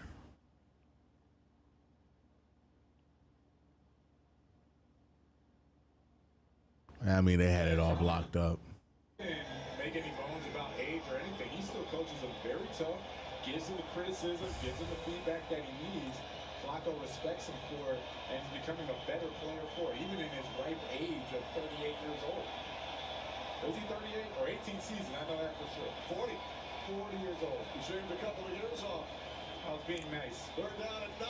Flacco pulls it in. Oh, Jesus. Comes loose. All right, man. Here's a flag. I think that's going to be on the Browns. Lions recover the fumble.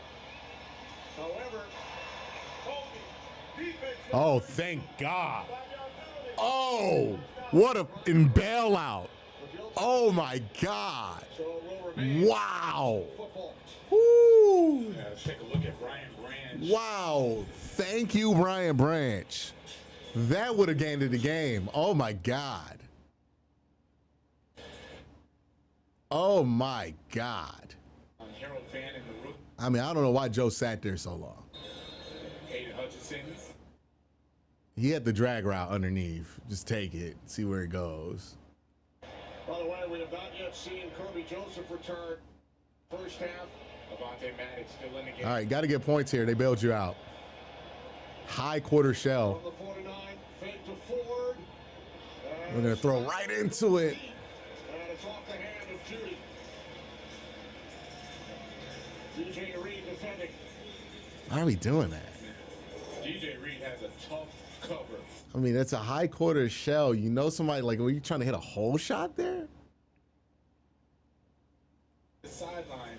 And you see how he's playing the football, has that right arm locked in. At least he's not checking it fucking down. You know what I mean? I'll take it. Completion. Talking about two back-to-back really good games for DJ Reed. Last week versus the Ravens, Kelvin Shepard couldn't talk enough about the challenge that he's being one-on-one with no help. Second and 10. Oh! Flacco by Brian Branch. Nice job, Brian Branch, not holding on with the waist and able to use his left arm to get that pass breakup. When it goes back to the first half, I had mentioned that the officials are calling it tight. And because they're calling it tight, you have to make sure you're going to let go, you're not going to grab. And Brian Branch, recognizing that last time there was a penalty, this time makes a nice defensive play. Pass intended for Blake Whitehart.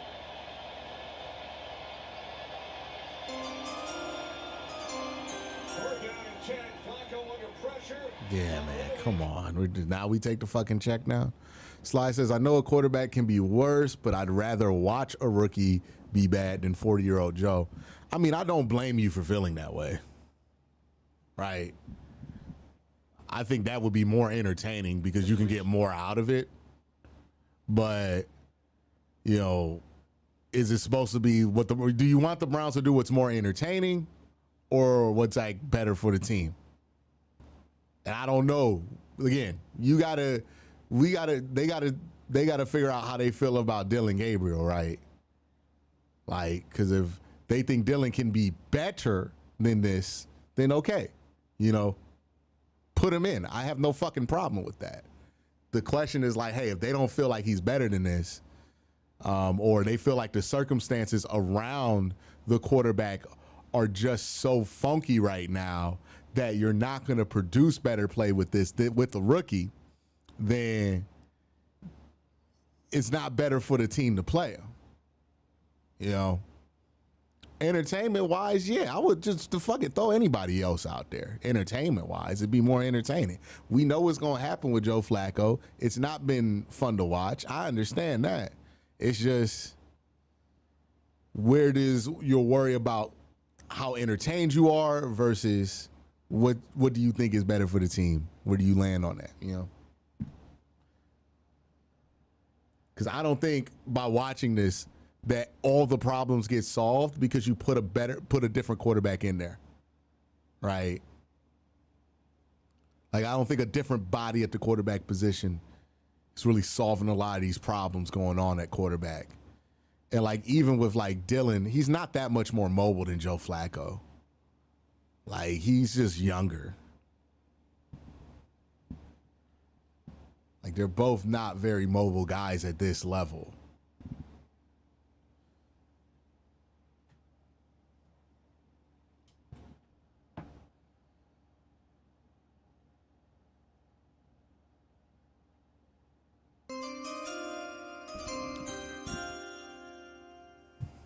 Okay, thank you for the super chat.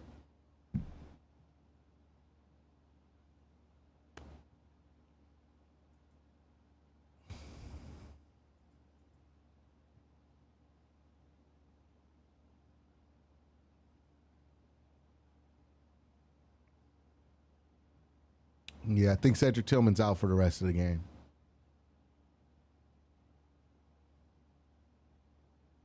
Yeah, hamstring injury.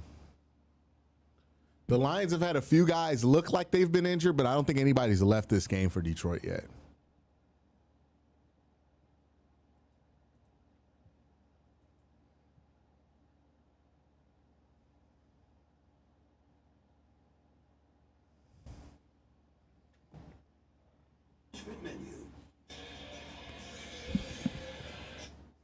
All right, man, you're putting yourself in the same position you were last week. You need a turnover to get anything going.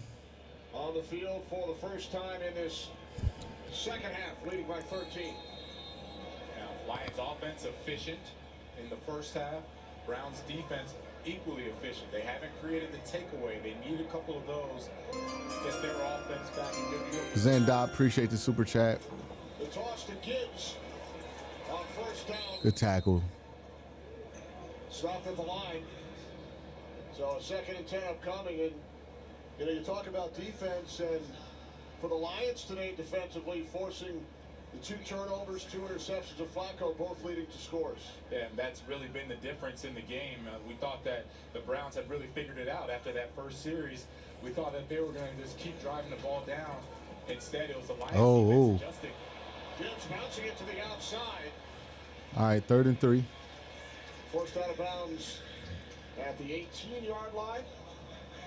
So it will be 3rd down and 2 for Detroit. And that's why I said it's been equally efficient on this side of the ball, right? The Lions offense, they'll run the ball, maybe gain a yard or two. Browns defense steps up. Got to go toned out for a 911 call.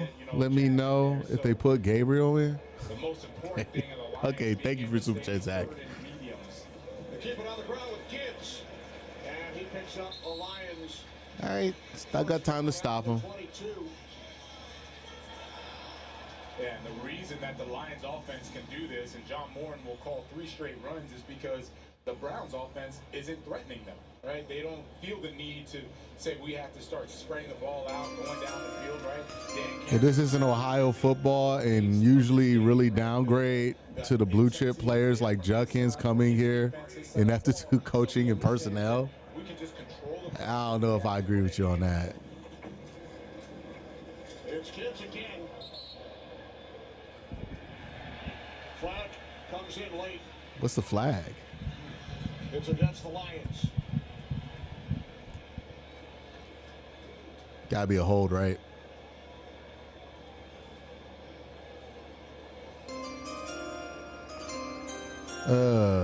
Dylan isn't mobile. Did you watch Ohio State versus Oregon? Did you watch Dylan try to run in the preseason? Like, I don't care how you look against Ohio State, brother. This is the NFL. Like, 4.8 looks fast in college, but it looks very slow in the NFL. That time he's holding on, and he had actually both guards. It's a lot of dudes who look fast playing against West Virginia that don't look fast in the NFL. The speed, the quickness of this front four takes a little bit to adjust to when you're on offense. And keep in mind that Dylan Gabriel is tiny. Anytime it's 3rd and long, the blitz makes Flacco lost. It just, he gives up. Oh, interception. They just punted it. Browns got the turnover. Let's get a good return. Not the greatest return. All right, big interception from Denzel Ward here. Ball at the 40. And his first this season. Wow. This is the first time I've seen Jared What was Goff Jared Goff in the doing? games of his.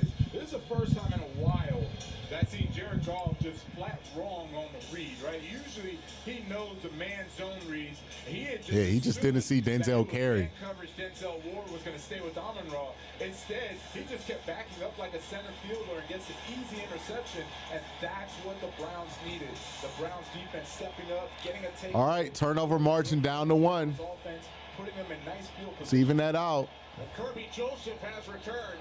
Need points. Kirby Joseph at the top of the screen. Had the ball at the 50 the last 2 drives, no points here. Nice run from Judkins.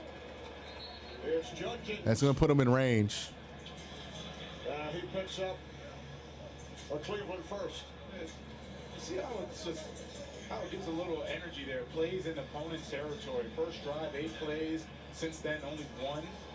And that was the one. That was the one. And Kevin Stefanski saying that it takes all 3 phases for us to win games, right? And you see now the Browns defense creating that takeaway, helping out this offense. First play, they get a first down running the football. Only the second takeaway for the Browns defense in their 4 games. Catch is made by Isaiah Bond, Nice run by Bond. the undrafted rookie out of Texas. It is 8. Second down and 2. Joe Flacco facing the Lions for the 4th time in his career. He's 3-0. He's won the previous 3 games. The last one was back in 2017. The first was way back in 2009, a 48-3 Ravens victory. Jim Schwartz was in his first season as the Lions head coach. That's how long Flacco's been around. Play action on second down. Flacco takes off and slides. And remember, it's where he first hits. I mean, just get the first down there, Joe. Why slide that early? Yeah, I don't know. Taking off is the words I would use. 18 years in, he wasn't exactly fleet of foot before, and Wasn't really moving that well. Regardless, a 3rd and short for the Browns offense. Very, very manageable 3rd down. You think he'll hear about that one from his kids? Oh, yes. Oh, yes. His 4 sons all play football at various levels. All right, come on. 3rd and 2. 3rd down and 2. Good This run. time it's Judkins, and Good he will run. pick up the first down. He's running real physical. Inside the Lions 20. Chain popped off. Judkins really doing a nice job. 1, holding on to the football. And then 2, just following his blockers. Harold Fannin comes across, has that seal block, and you go one-on-one versus a corner. That's all you can ask for. Great block. DJ Reed gets in there, tries to stop him, but Judkins keeps those legs moving. And, you know, we've been calling a lot of these rookies their names, right? Harold Fannin, Isaiah Bond, Quincy Judkins. This is a good group of rookies that Kevin Stefanski has to work with. Couple of terrific ones on the defensive side as well. Yeah. 2 rookie quarterbacks on the roster. And Dylan Gabriel and Jador Sanders. Judkins 4 yards. 15. As the Browns look to capitalize on the Detroit turnover, you have Graham out of the University of Michigan, Schlesinger off to terrific starts. So a good-looking Cleveland Browns rookie class. I mean, that is a very big positive, right? A bright spot when you think about the future, because this is going to create your culture moving forward. With a Mason Graham playing as well as he is, Judkins, we've been raving about him. They're the ones that will start to set the tone, because they'll know no other way but to play hard and try and win. 2nd down and 7. Flacco's under pressure from O'Connor. All right, let's be smart here. 3rd and 7. Yeah, there's going to be pressure coming from the left side. That's Pat O'Connor. They picked up Judy. They saw it. Muhammad have been rotating at that position, and both of them have been doing a nice job getting pressure on Joe Flacco today. Total yards even. We got any tricks, man? This would be the time to use them.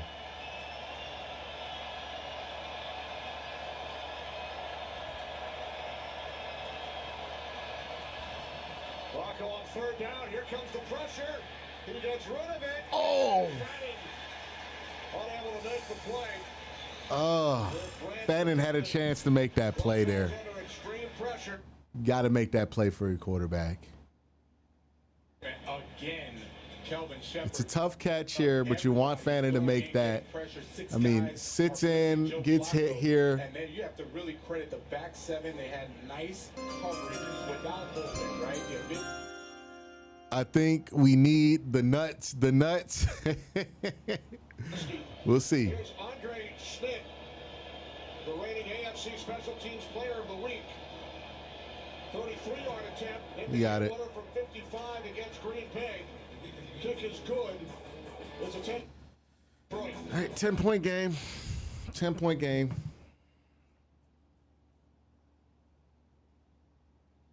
At least you got the points there. You're hoping your defense can continue to force 3 and outs, get Detroit off the field. You squeeze out a lot more possessions here. Really need to get Detroit into negative field position here so you can start winning this field position battle.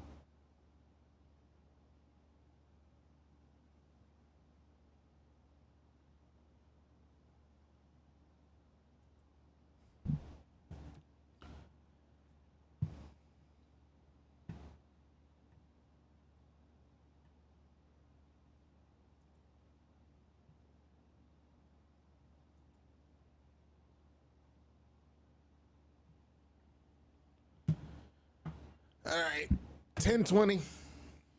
You got 1 turnover from the defense. Maybe if you can even out the turnover battle too, that'll bring this one into punching range. Only 10 points here. We look at some scores around the league. Actually, let's real quick go to, I got to go to another sleeper ad.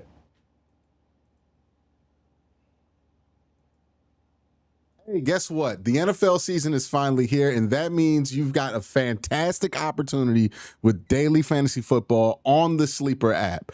Football has never been more exciting than it is now, with players like CJ Stroud, Patrick Mahomes, Lamar Jackson, etc. pick on stats for these stars like touchdowns, passing yards, receiving yards, and fantasy points and more for up to 100x payout on Sleeper. Get your picks right and you can win big. Use promo code WORSTTAKE and you'll get up to $100 match on your first deposit. Terms and conditions apply. See Sleeper's terms of use for details. Download the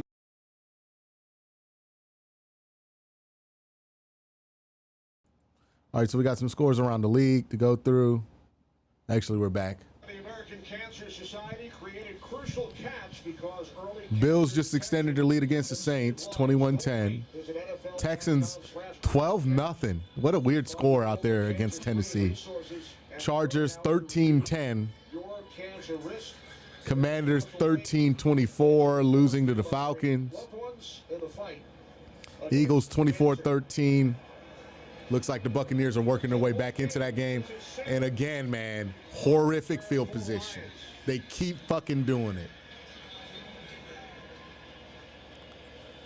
So, the offense back on the field, off by. I mean, this is a double whammy. Even if you get Detroit off the field without letting them get points here, now they're in a position to pin you back at the 10 with the punt. It's just too easy for them to start the game, to start every drive with good field position. Got Jared Goff with the zone play that got the interception, led to 3 points for the Browns offense. From the 37 on first down, it's Gibbs. So we were just talking about Joe Flacco's kids and their love of football as 4 boys play, and we asked him what jersey they're wearing this week, and he said his son Daniel loves Jahmyr Gibbs. And then there's Amon-Ra St. Brown. I mean, you would think, okay, if there were one game, 1 week where you guys would just show me some love, right? Just show me a little love. Instead, it went the other way. They're asking for autographs, wearing jerseys. I mean, you got to love it, right? The wonders of being a dad. Joe Flacco, 5 kids, and that's where he spends his time in the offseason. Here's Gibbs once again. We saw that draw. 3rd and 5. By one of the young Flaccos in his former number, 26. Now he wears number 0. There's Joe Flacco. He's trying to figure it out right now, right? He's trying to figure out how can they get back in rhythm and how can I help my offense and how can I help this team win?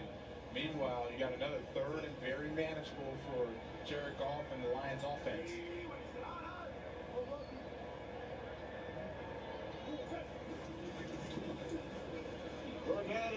Oh, arms up. All right, no penalty. No penalty. That was close. That was close. I ain't going to hold you. I was worried about it. With a tall task, Jameson Williams is so fast, and he is playing press man, no help. First time that Schwartz is calling that, I mean, Ronnie Hickman's in the middle of the field. He would have never gotten there. That is awesome coverage by Miles Harden, one of the fastest guys in the NFL. All right, good coverage. But again, look at the position you're putting yourself in. Look, we got our feet at the 10. A good punt here. Browns defense forced the most 3 and outs in the NFL. And we're starting at the 15. Minus 10 yards from neutral field position here. It's been happening all game. It's been happening all game. Kickoffs. Both kickoffs that we've had that weren't from like the start of the half, covered like shit. And it starts us on this trajectory for the rest of the game. It's just not good enough here.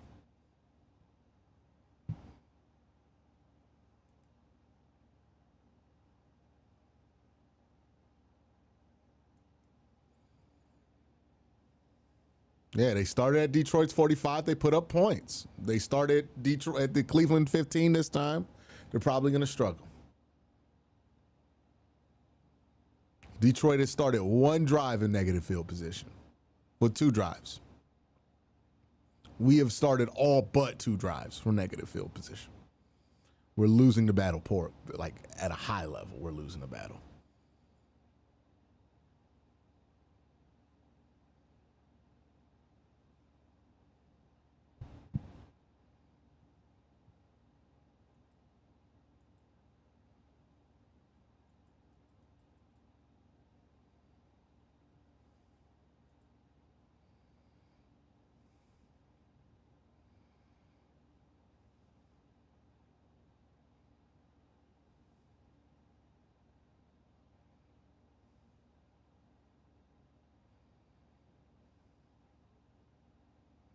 Looks like Denzel might be out.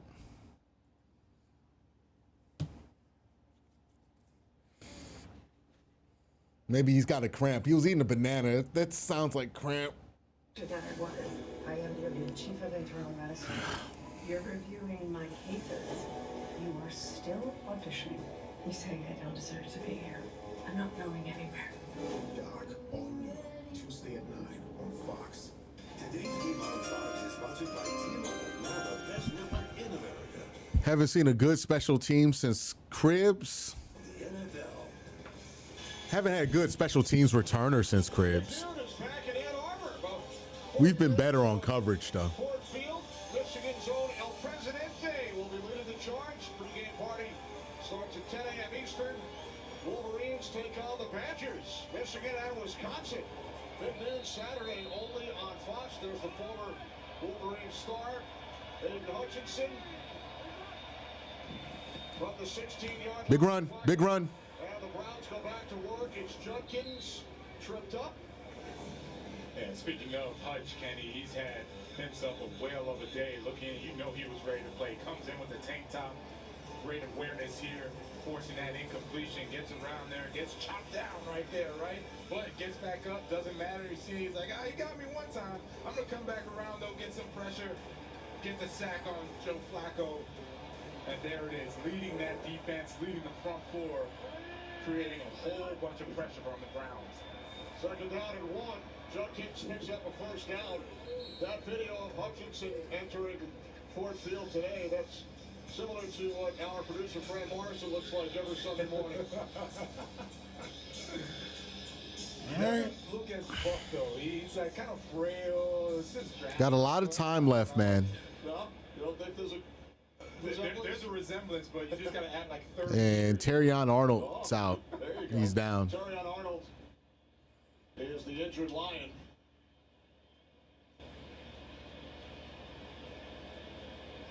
I believe that's Jerry Judy's best friend. Check in with Carissa.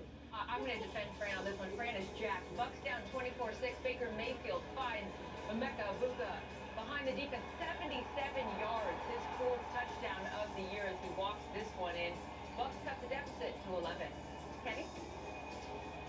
Thanks, Carissa. Carissa coming to the defense of our Fran Morrison. How about Emeka Egbuka? We've seen Let's get some points. over the first 3 weeks. The rookie out of Ohio State, another touchdown today. Right now, he's offensive rookie of the year. Right, he's played so well for the Bucks. Everybody knew how well he was going to play. Right, preseason they raved about him, and he's done nothing but produce for the Bucks offense. Joseph is down too. That's Kirby Joseph, who was injured earlier and has returned.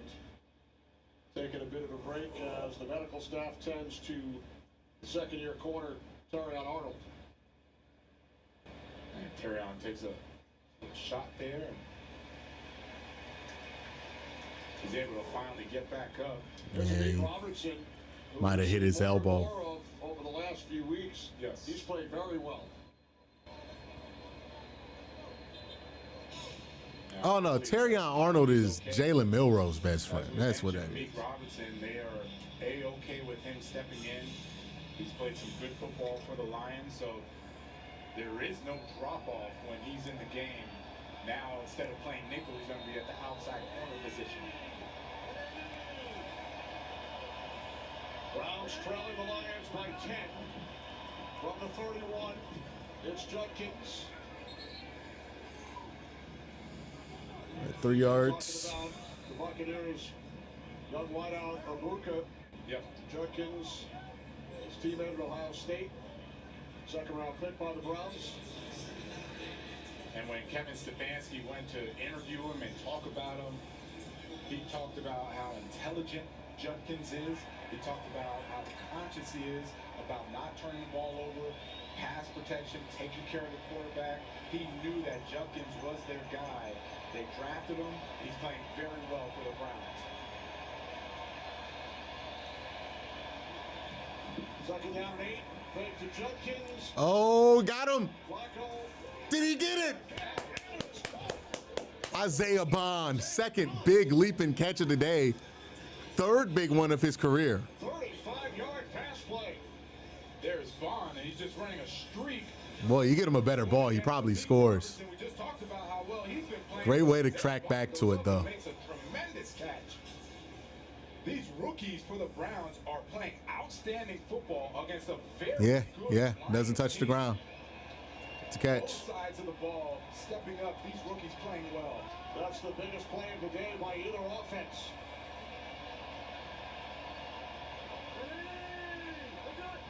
Oh, Harold.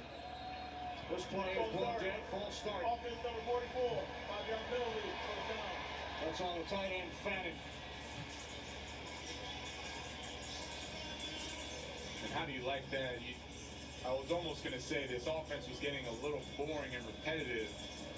And all Kevin Stefanski was doing was setting up this defense, lulling them to sleep, making sure that he would get one-on-one on the outside. Joe Flacco throws a dime, and Isaiah Bond makes a tremendous reception, puts him right now back in plus territory, knocking on the door. They can get a field goal or touchdown here. It becomes a one-score game. Isaiah Bond was at Alabama with Tommy Rees, his offensive coordinator in 2023. Back together with the Browns. This pass intended for Bond. All right, second and 15. Fingertips of Robertson. Yeah, this Robertson wins the matchup.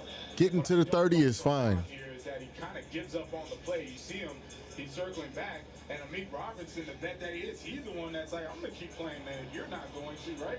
So he almost has the interception. Isaiah Bond has to keep playing through that football. You see a little frustration from Joe Flacco. He's looking like, hey, man, Young team. I'm trying to give you the plays, right? I'm trying to feed you the football.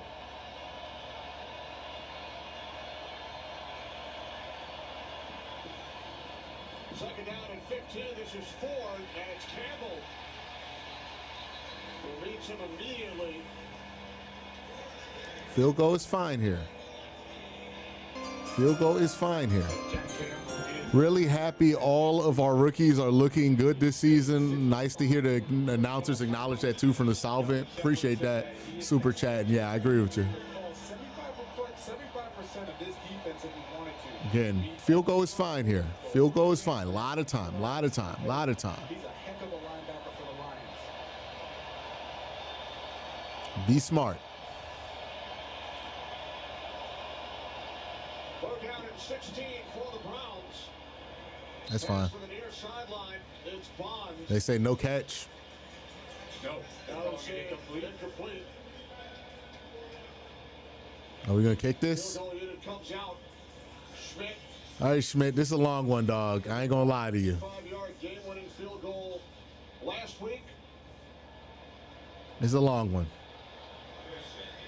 This will be a 56. This is a tough axe.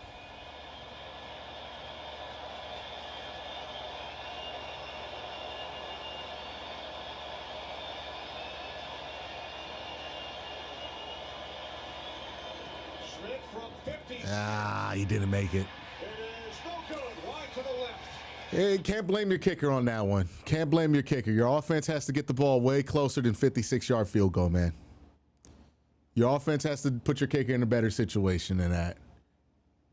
You know, it's easy to sit here, blame the kicker for missing a 56-yard field goal, but that's not a normal axe, man. That's not a normal axe. That is a extraordinary axe.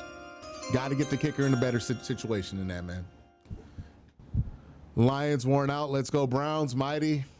Yeah, we'll see. A lot of time here. Missed the field goal. And that's going to, of course, set up the Lions with good field position. But 55-yard field goal, don't blame the Browns for kicking it. But it's just one of those things where it's just not a gimme, man. It's just not a gimme. And you got to get in a better position offensively. Like, you should have been able to get that to be a 45-yard field goal, you know, instead of a 56-yard field goal. I think that was more than reasonable to ask the offense to get that down to a 45. You got to be able to do that for your kicker.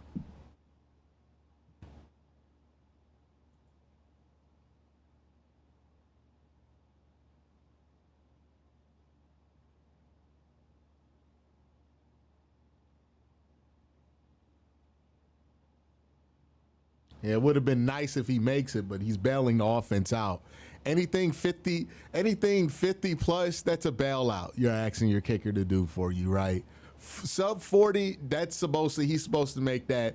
45 to 50, that's tough, but you want him to make most of those. 56-yard field goal. I mean, like, you really should have been able to get the 10 extra fucking yards. I don't know. Maybe they went away from Juckins, because the question is like, hey, how badly do we feel about Dylan Sampson here? Because Juckins is tired, right? We ran him how many times on that last drive? Like 6 times? So I understand that Juckins is tired. You used him to get the ball a lot. Do we not feel good about Sampson at all? That's my question. Right? Like, I would have loved to use Juckins there, but looked like he was tired on that drive. You used him a shit ton. Yeah, Juckins. He's still on the field here. Yeah, so you ran him 3 times in a row. Probably wanted to get him a breather. Football League, Kenny Albert, Jonathan Vilma, Brendan O'Leary, Lions. But like, what? Do we not feel good about Sampson? Like, what's going on with that? Following the missed field goal, excellent starting field position for Detroit.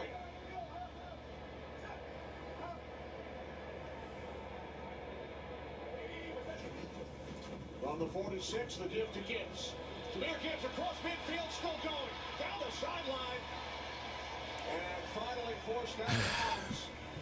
Carson Schlesinger, the rookie out of UCLA. And again, look where they start that drive. They're going to be able to score with one big chunk play here, right? Jameer Gibbs to get to the outside. That's the dirty work Dan Campbell talks about. He's seen Amon-Ra St. Brown do it. Now Khalif Raymond following suit. Montgomery takes the handoff from Goff. Under 1 minute remaining, third quarter, with the Lions on the move. You can tell they're very cognizant of where Myles Garrett lines up. They've been running away from him. That's where they've gotten their production, running at him, nothing doing. So the respect of John Morton, as much as he talked about the run game, they haven't seen one like theirs. Big play, penalty, stalls out, asking too much from our kicker and defense. I mean, I agree with you, Wade. Defense to stop the run game.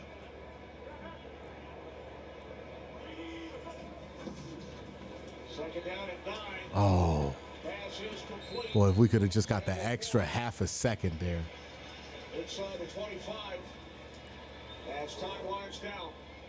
Myles Garrett very close to getting that sack, but Jared Goff, smart veteran, understands. I'm getting this football out. I am not going to pat or hold it one time. And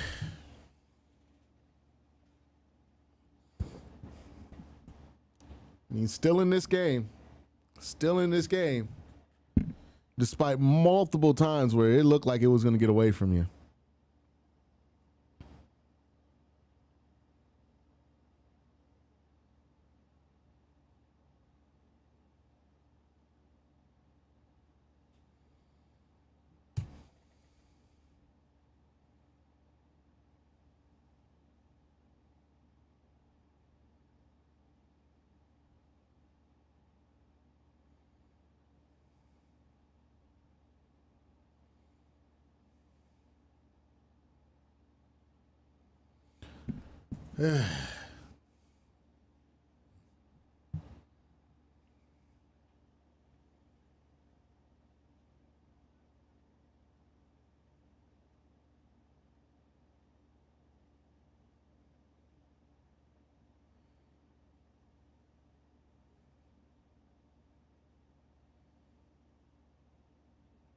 And Denzel's back on the field. So that's good news.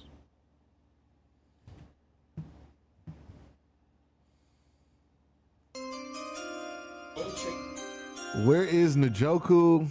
Kevin needs to draw up plays for the use of the tight ends. I mean, they're sitting on it right now, right? Like, the Browns aren't really offering much of a vertical threat. So it's real easy to just sit on stuff that Njoku and Fannin are doing, right? Like, they're not being involved. If they were open or able to get open, they would get the ball. It's just right now, the defense is not afraid of anything over the top from you. They're sitting on everything, and we're not able to make them pay for that, you know?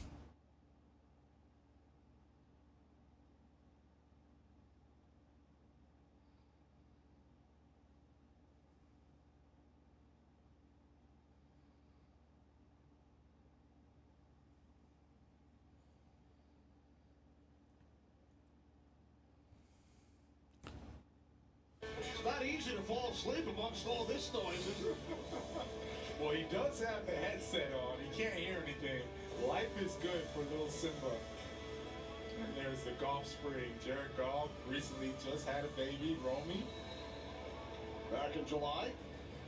Congratulations to the Goffs. Yes, Proud what we dad. refer to as the golf spring. That's right. Of mom and dad. Nope, dropped. Intended for Jamison Williams. This is second one of the day. All right, I got to kick a field goal.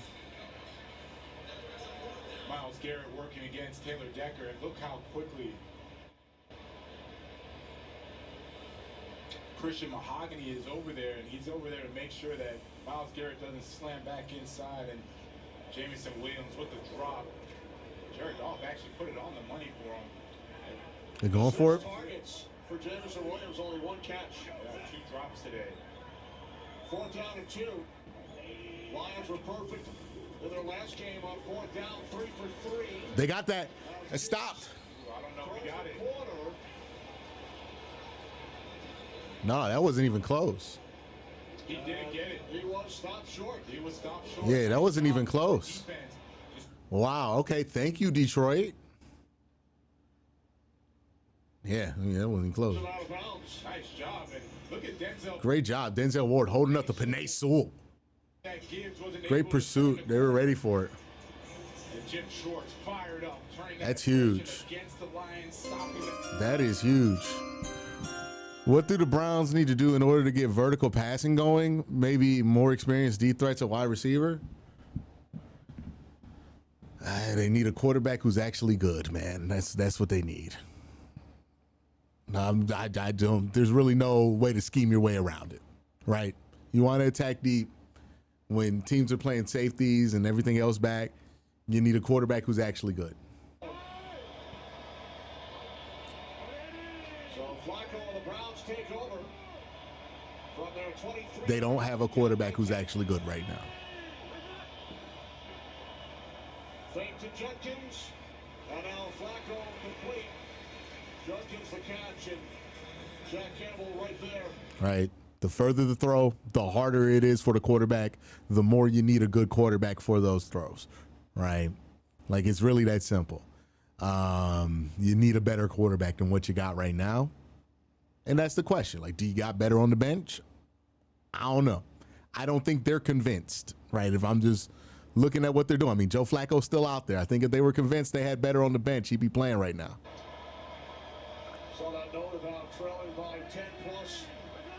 Heading into the 4th quarter, they came back to win last week. Get rid of it. They've done it back-to-back games since 1950. Oh, did he fucking drop it? Unable to make the catch with Anzalone defending. What happened there? Pressure on Flacco. Yeah, this is I mean, that's 2 times here, man. Flacco put the ball there. That's 2 times for Fannin, man. You got to make that play. You got to make that play if you're Harold Fannin. I don't know what else you can ask from Joe there. You just got to make that play. You got to make that play. through his arms. I mean, leading the You can't in the NFL in reception. you can't not make that play. Great job getting open, but you got to make that play. Timeout. Timeout. Timeout. Taken by Flacco. With the play clock winding down. It's 2 drops by Fannin. I mean, like, look, we're focusing so much on what quarterback's not doing, what it's not doing here. We've had drops from the wide receivers. That's been a huge factor in this. It's the second big drop here.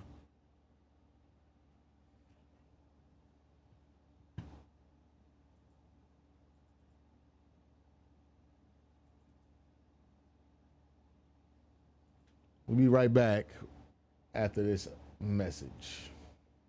Sleeper is the #1 fantasy sports app. It pays to know sports. Pick more or less on top players. Your first pick is on us, so start winning now. We'll get back to that message in just a second. Browns back here on 3rd and 7. Browns trailing the Lions by 10. Flacco hit from behind, able to get rid of it. Oh, God.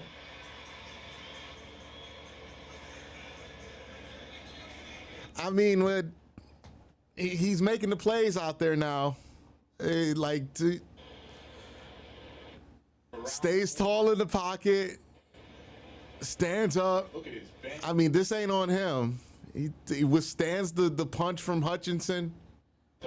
That's a good enough ball in that circumstance to be caught by Jerry Jeudy, and he just drops it, man.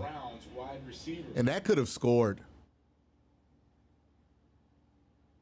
And Jeudy just dropped that one, and it looked like DJ Reed pulled his hamstring while chasing after Jerry Jeudy. He's the one that's down. You see the frustration. Again, quarterback change ain't gonna fix that. Lions medical staff tending to DJ Reed. Back in a moment. Like, I know people are like, bench Flacco. What the fuck do you want to bench Flacco for after that? Like, Flacco was fine in that set. Like, I mean, I thought Flacco made 2+ plays there. You don't get the plus result because you don't get the finish from the receivers. I can't defend Jeudy any longer. This is a bad start to the season for Jeudy. All right, let's get to the ad again. Sleeper is the #1 fantasy sports app. It pays to know sports. Pick more or less on top players. Your first pick is on us, so start winning now. Play in Texas, Georgia, Minnesota, and 27 more states. Pick anytime across all sports, pregame or live. Over 10 million players are already on Sleeper. Make your picks count. Score up to 1,000 times your cash. Join today. Get up to $100 credit using the code WORSTTAKE. Call your shot on Sleeper. Download now.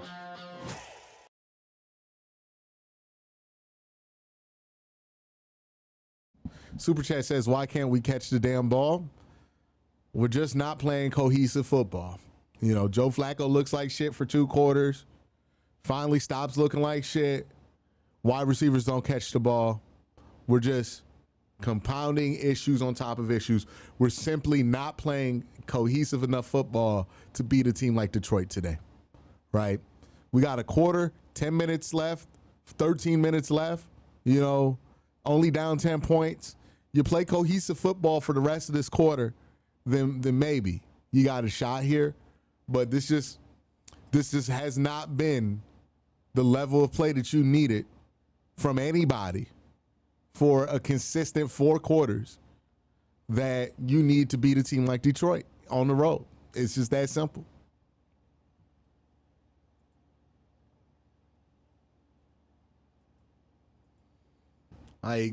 We complain about the offense. We're not taking deep shots. 2 huge deep shots there. Big chances to get them completed. Quarterback does what you want him to do. We've been bitching about that all game. Quarterback not producing. Quarterback does what you want him to do. Can't get the fucking ball in our hands. Oh, man. That looks bad for number 4. DJ Reed, their big free agent.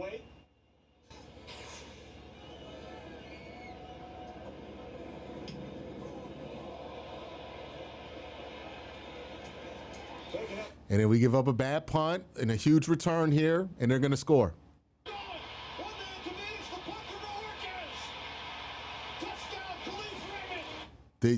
Simple.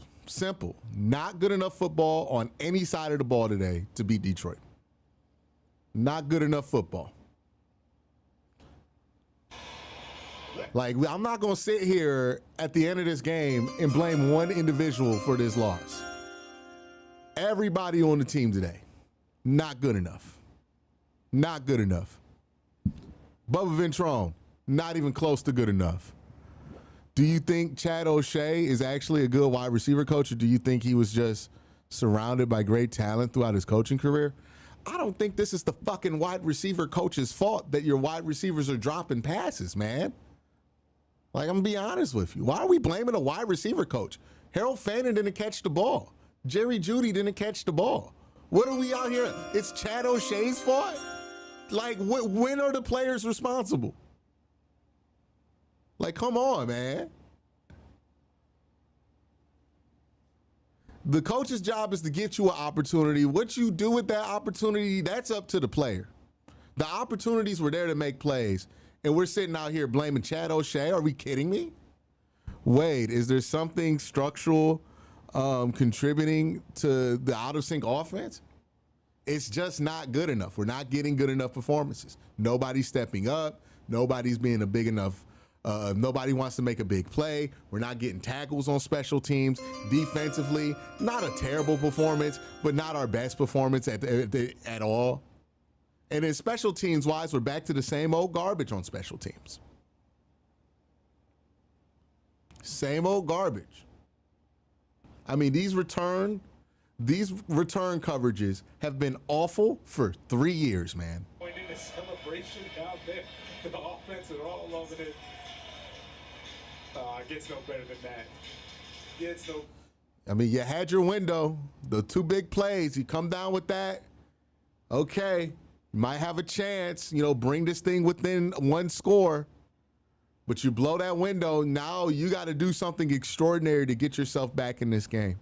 Has been going for the Browns offense as hard as the Browns defense have been playing.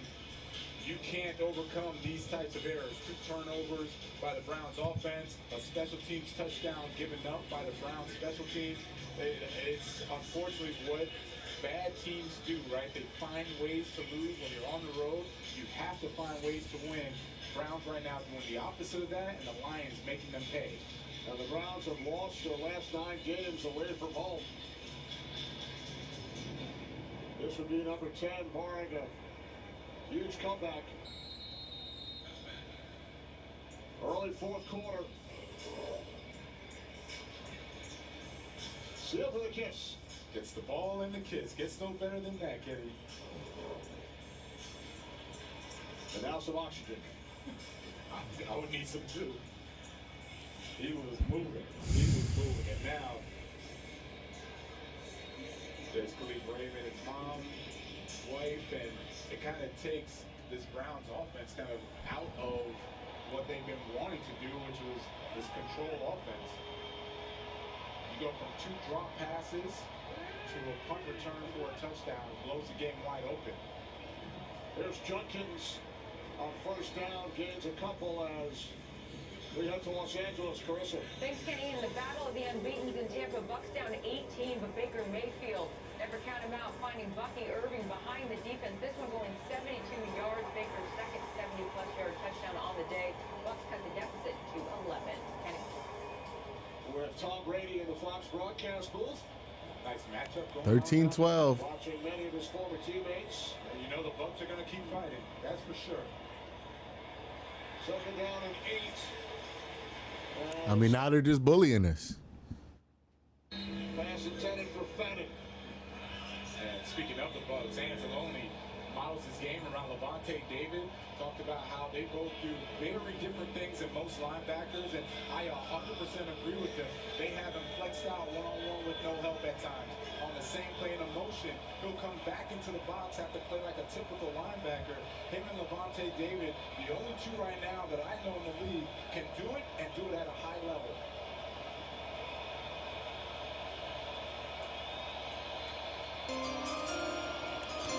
Q, you look mad in that chair, bro. Yeah, I'm not happy. Robertson defending. Browns will punt it away. I'm not happy.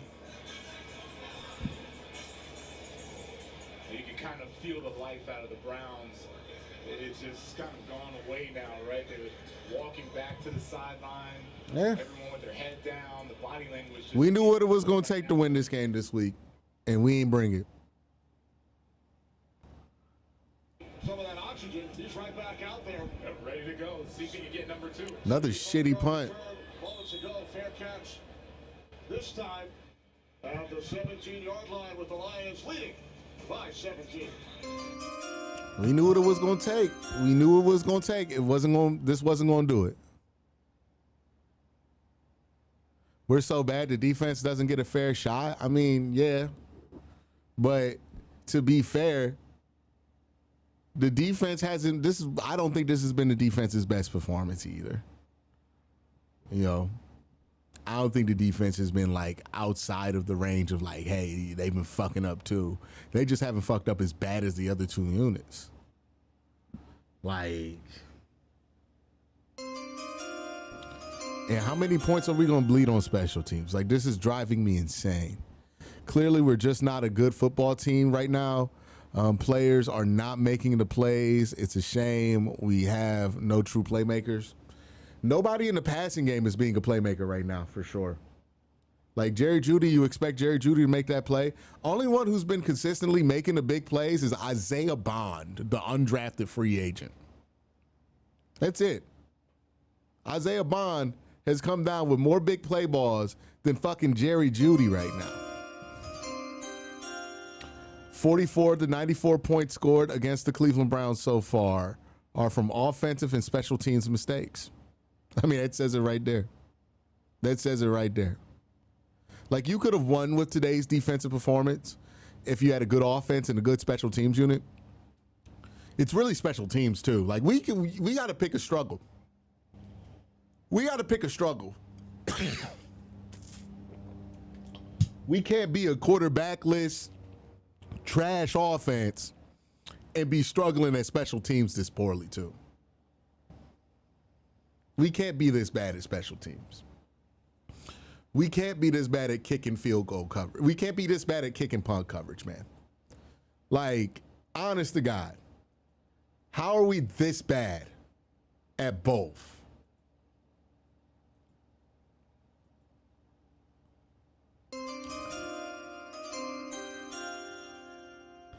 Not even mad anymore, just disappointed. Look, I didn't expect the Browns to win this game. But the fact is, if they give a more confident effort on special teams and offense, they could have been in this game to the end. Who knows if they would have won it? Still would have been tough, but would have had a chance to be in it. Didn't really give themselves that chance because they didn't make the plays they needed to.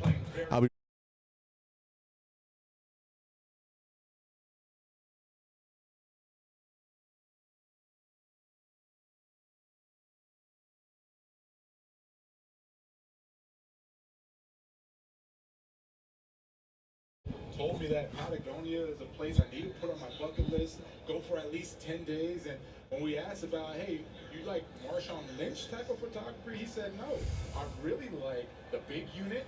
Ken Griffey Jr., those are his idols as far as photography. He was like, he wants to expand outside of sports.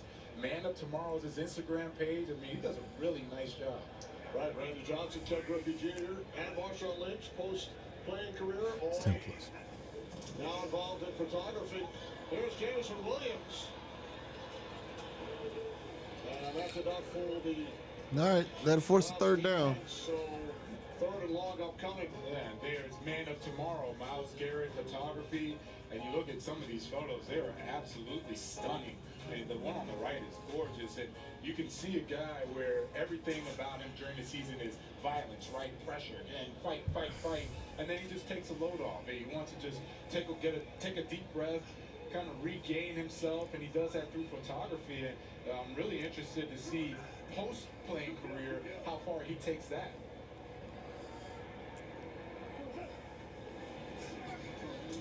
We're down 9, complete. Jameson Williams. Lions first down. Yeah, the levee's about to break. Second catch, targeted 7 times, and Williams picks up 27. Jared Goff, he knows where the ball's going. As soon as he sees that safety leave, look where his eyes go, straight to the fastest guy on the field, Jameson Williams. Ronnie Hickman can't keep up with him. Greg Newsome can't keep up with them. That's an easy completion for Jameson Williams and Jared Goff. I've been impressed with Judkins at least. Yeah, there's that. Very satisfied head coach right now. His team playing clean football, all 3 phases, helping out today. On first down, Shelby Harris. Got to get to the backfield to take down Montgomery.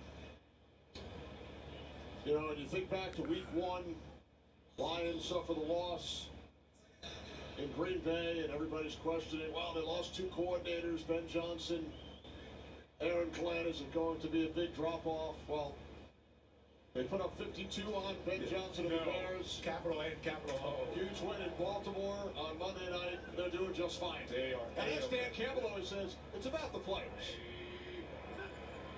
2nd and 12.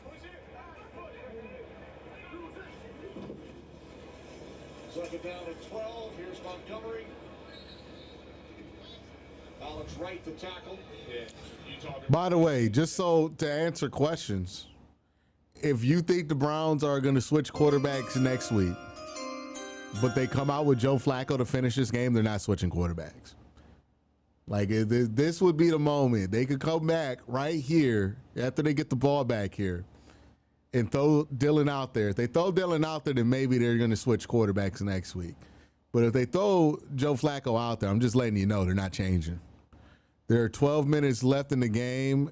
Is over. Well, there's 9 minutes, but. Third down and 8. Goff crushing. Hey, Q, long time since I've been able to catch a live. Wish it was a better circumstance. Keep up with the good work. Also, do you think D Moore will declare for the draft this year? It's impossible to tell right now, right? Like, I don't know. I think the declare window for a lot of these quarterbacks is going to be a little wild because 2027 looks to be a pretty stacked class. Fox from his 35. Carter lets it bounce. That'll take a lot. Brown special teams killing it again. Killing it again, baby. Ball in the 7th. We're destroying it. We're winning this field position battle, right? Need my Chobani yogurt.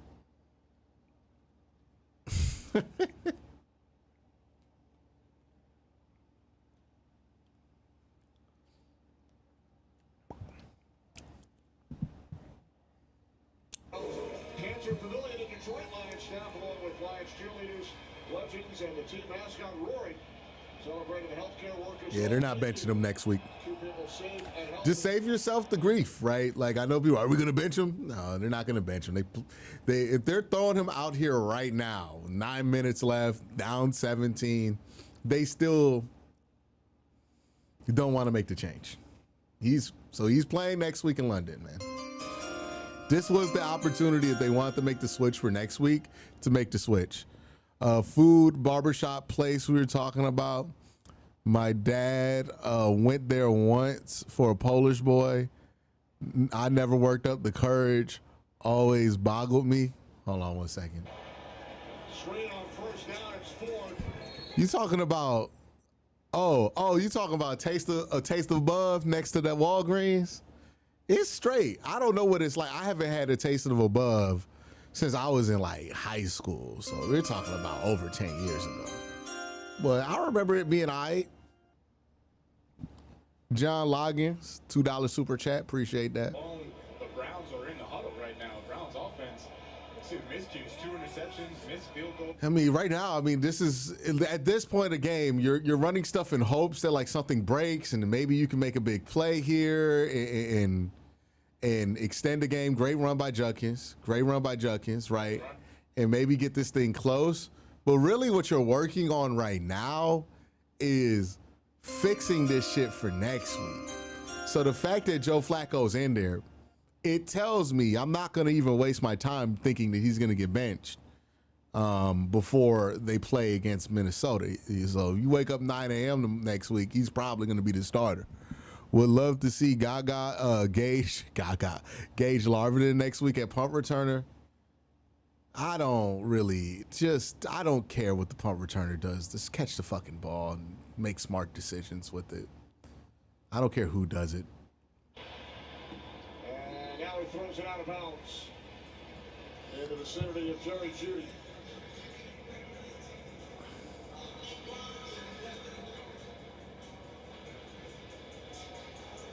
Yeah, I mean, there's no urgency. They're not really trying to, like, they're working on shit more than they are considering that, like, hey, you know, if they get like a big play here, a chunk play, then all of a sudden the urgency will be back. But this is what I'm saying. The fact that Flacco's in right now, it tells you they're not benching him anytime soon. Well, at least not this week. Vikings in Dublin, Ireland today. They will remain overseas. Penalty flag. And it's going to be delay of game. Ball comes loose. And it's recovered by the line. You know what? They might consider benching him now. That's the third. I mean, that might have done it. I'm not going to lie to you. That might have done it. That might have done it. That they were dead set at not benching him until that happened. That might have done it, man. I've been all protect the rookie this whole year. That might have done it, man. That might have done it. Here's a formation, and what you're looking at, Cornelius Lucas, he is off the ball. Did not help him one bit being backed up. Aiden Hutchinson, he got there so fast, he didn't even try to hit Flacco. He just took the ball, swatted at it. It still counts as a strip sack. Kowalski recovered. He was ruled down. He was ruled down. Okay, they didn't give him the touchdown. I don't think it matters anymore, man. That might have done it for me. That might have been it. You know, I don't know. The big question here is, too, how much does the locker room still believe in Joe Flacco? If the locker room gives up on him, then you got to bench him. That might have been it. I'm not going to lie to you. That might have been it. That might be it for Joe.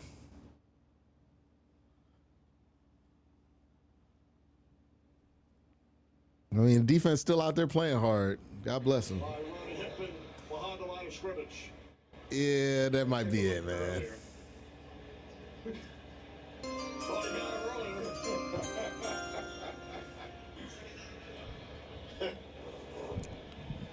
What the hell is Stefanski doing, not putting a QB in? I mean, at this point, it doesn't fucking matter, right? It's about next week at this point. That might have been it. 2nd and 12. Goff's pass complete. I mean, that's like his 9th turnover in like 3 weeks, man.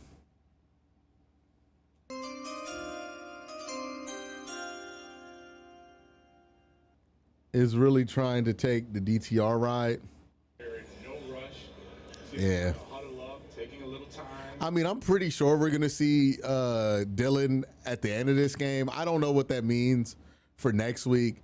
Kevin's probably going to give you a pretty hard, we're not going to bench Joe Flacco in the press conference. Like, I'm anticipating he's not going to say that they're going to bench Joe in the press conference. I don't know if that means they're not going to bench Joe Flacco this week, because the damn is that was like, you can't have that, man. The TDF says, yeah, I'm done. Like, I don't want to start the rookie in London, but good God, man, we got to do something.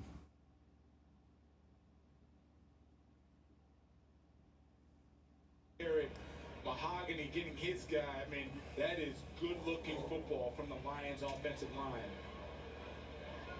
Leading by 17, down to 5 minutes on the clock.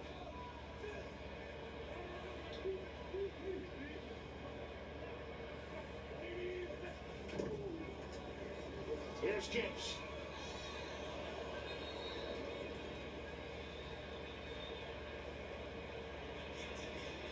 I wonder if... I mean, like, if you're the Browns, at least thank God this game wasn't at home. This would be ugly right now. Earlier, Amon-Ra got a touchdown as well. I wonder if they're going for the trifecta. Yeah, I agree with you, Shaq. Nope, he's not going in now. It's still going to be Jahmyr Gibbs.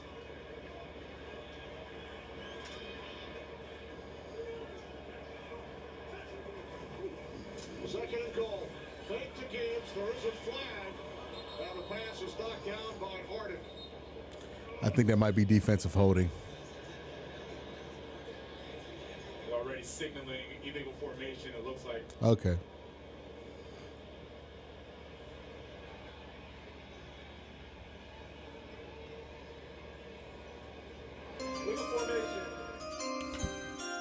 If they don't bench him, I think it needs to be a conversation about why not benching Joe when they bench Jameis for the same in this. Jameis looks so much better than Flacco has.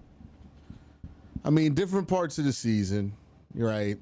But still, yeah, I think you got a point. Like, this is, I don't know. Like, I find it hard to believe at this point the locker room still wants to go with Joe. You know what I mean? And that's the big determining factor. 21 points, not even of the defense, man. What the F? It's insane. Trying for Raymond to throw a punt back 65 yards for a score earlier in this quarter. Truly, if they bring out Joe Flacco after that, man, I don't know. Like, just for courtesy's sake, put the rookie in. Even if you get the stop here, just put the fucking rookie in.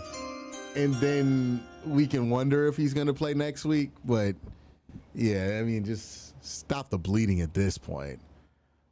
I rescind my 10 pints offer. I'll need it more. I'll need them more from Harvey. Hey, man, just be safe. Don't drive. Yeah. Yeah, I mean, like, I don't know how you just, like, throw Joe Flacco back out there after this.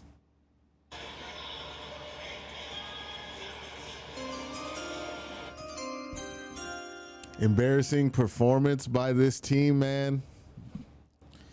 Yeah. It was not good. Not good. I mean, we talked about field position. Another scoring drive on a short field. We're right now, like, I'm being honest with you. Our special teams and our offense are our defense's Achilles heel right now. Like, nothing about our defense itself, no Achilles heel, right? But our defense, our offense, and our special teams are our biggest op right now. People need that G. Bush debate for real. I mean, we'll see. G. Bush has a very busy schedule. So do I. It's hard to get connected. But, you know, if we're both free, why the fuck not? I don't even know if I'm debating. Like, I think I agree with G at this point. Like you got to bench the quarterback now. Like, I don't know if there's a debate at this point. Yeah, I was willing to hold this thing out. But, you know, just how many turnovers can we have? Like, we keep being our defense's biggest enemy. Hey Q, love your content. Hard to watch after a loss. Feeling hurt. You mentioned it yet, but hard to believe that Dylan may not be ready, but yet hard to believe that this isn't better. Yeah. Look, they're putting Dylan in right now. I don't know if that means that Joe's benched. Then again, Kevin's not going to admit to this shit until like the start of the game. But I think you got to start considering, like, hey, what's the hold up here with Dylan? Like, is he ready or not, you know? And this is the hole you put yourself in when you make a rookie your backup quarterback, right? If Kenny Pickett were the backup quarterback, you'd be able to be much more flexible and make a change here. Good return. But since Kenny Pickett is not, did he fumble? Since Kenny Pickett's not your backup, you got a rookie in there. He finished third in the Heisman Trophy balloting. It's a little different. Travis Hunter and Ashton Jeanty last year. Browns' next controversy, start Joe Flacco. Start DG, Flacco at number 2. I mean, Flacco's going to be the backup no matter what rookie's starting. And DeAndre Carter is hurt. So they draft Gabriel in the 3rd round, Shador Sanders. They took Joe Bitonio out the game too. So, you know, I don't think this means that Joe's been benched. And again, they're not going to admit to it. With just under 4 minutes remaining. But, hey, man.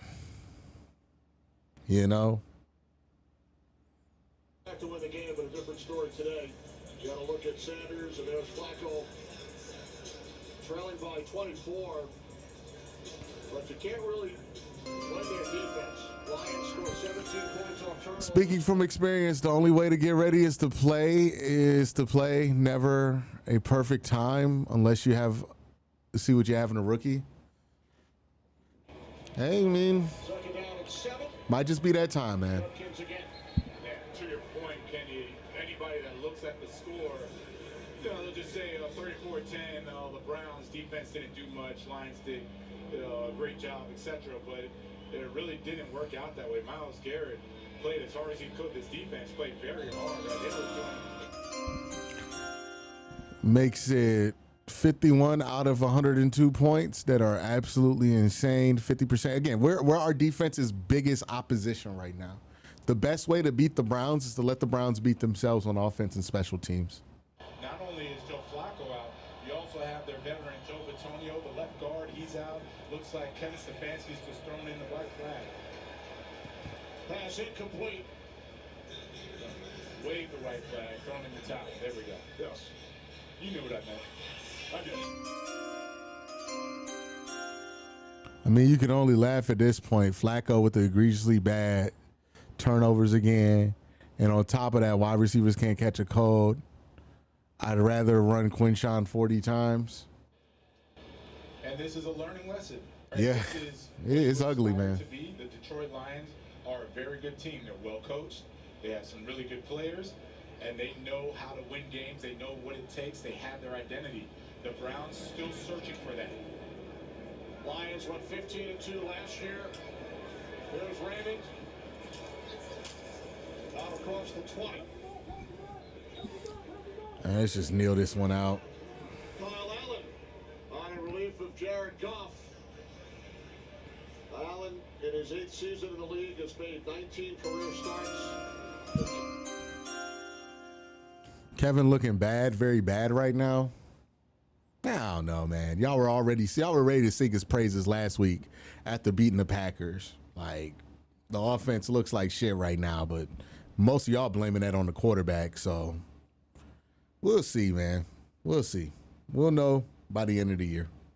Group, because to be honest, nobody cares, right? They lost the game. They still have to find a way to win next week versus the Vikings. So backup offensive lineman in. This is Jacob Sailors. Takes the handoff from Allen. This is just the reality of your quarterbacks not being good. This is just the reality of it, right? You wonder why I break down the college quarterbacks every week. It's because I understand the reality that the Browns don't have a good quarterback right now. At least we're not aware of a good quarterback on this roster right now. And until we have a good quarterback, we're living this fucking life. This is the life we're living until we have a good quarterback. Like, you can change out offensive coordinators, head coach, whatever you want to do. We're still living this life if we don't have the quarterback position fulfilled. That's what it is. So that's why every Wednesday I'm talking about the college quarterbacks. I try to get to watch as much of them as possible because we need good quarterback play. Some of us think that maybe it's on the team. We'll see. You know, is it Dylan Gabriel? I don't know. You know, he looked decent enough in the preseason, but the preseason and the regular season are two different beasts. You know, I didn't think he was going to be some kind of game-changing quarterback coming out of Oregon, so I'm not going to anticipate that that's what he's going to be. Is it going to be Shador? Nothing about what we saw in preseason indicates that that's going to be the case. So, you know, I'm not going to say that my hopes are super high that that's the case. And prospects like Shador, who, you know, they need time to develop, and 5 weeks ain't enough. So, don't really know. You know, do you have the answer on the roster? Probably not. I'd tell you probably don't. You know, a lot of this shit's only going to get solved once you get a good quarterback. Just being honest with you. You're living the your quarterback sucks life, and there's not really a better answer here, man.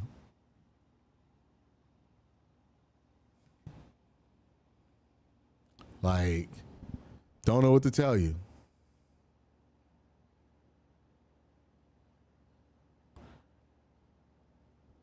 Like, whatever, man. If If you don't agree with me, that's fine. I don't care.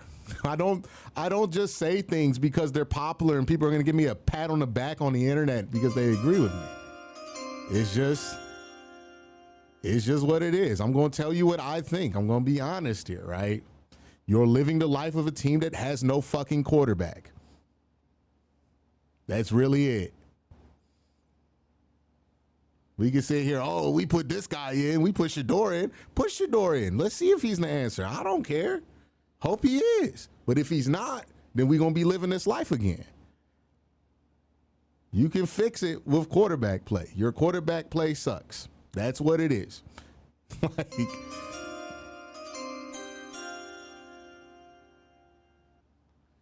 yeah, I want an insider job. I've turned down multiple fucking insider jobs. Yeah, okay, buddy. You don't know what the fuck you're talking about. People just be yapping. What was the point of using 2 draft picks on a quarterback if we want one next year? Because you're taking flyers on quarterbacks. Like, what do you want the Browns to do? Everybody who's complaining. I guess I pissed off the Shador fan base today because they're mad that I'm not saying Shador is automatically the answer. I'm just saying, bro, until you get a quarterback that's worth anything in here, you're going to live with this level of problems. You want to have less turnovers than you're having right now, and maybe you're hopeful that Dylan can have less turnovers. But the larger swath of the issue right now, you're living a quarterbackless life, man. It is what it is. New York solved their quarterback problem. Okay, 1 week, we think New York solved their quarterback problem.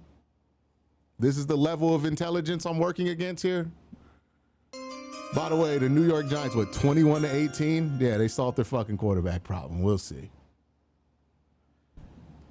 Best investment I've made is canceling my season tickets. Honest to God, I don't ever recommend anybody getting season tickets, regardless if your team is good or not. I had season tickets before, and I hated having season tickets because you get stuck with whoever's next to you forever. And sometimes whoever's next to you in the stadium, you don't like. And you're just kind of stuck, and it makes you not even want to go to the games. I never recommend. Get a season ticket budget if you want to go to every game, but don't buy season tickets, especially if you don't think the team's going to be good because you're not even saving money. Shador would get cooked by Flores next week. I don't know if Shador would get cooked by Flores next week, right? But the fact that we're arguing about whether Shador would do this or whether Dylan would do this, it just tells you what life you're living, and the life that you're living is quarterbackless.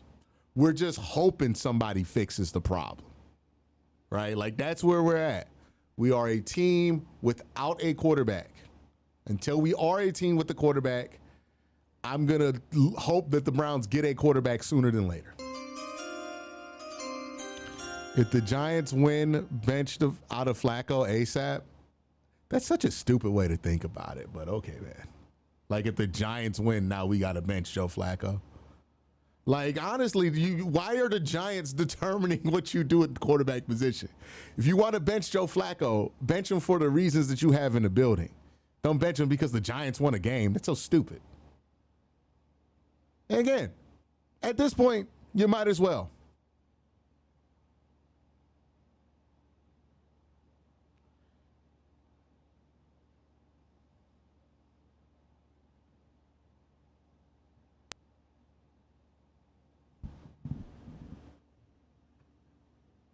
All right, yeah. Let's get to the Bleacher Report.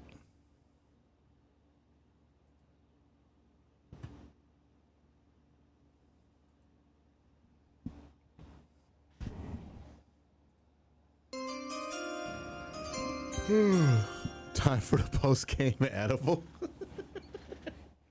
Sounds like a horrible time to take an edible, if I'm being honest with you. Does that work out? You know what I mean? Is an edible at this moment what you need, sir? I don't know.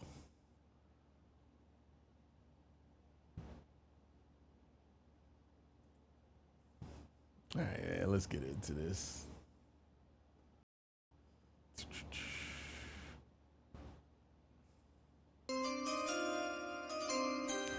I don't even know why the Browns receivers can't catch.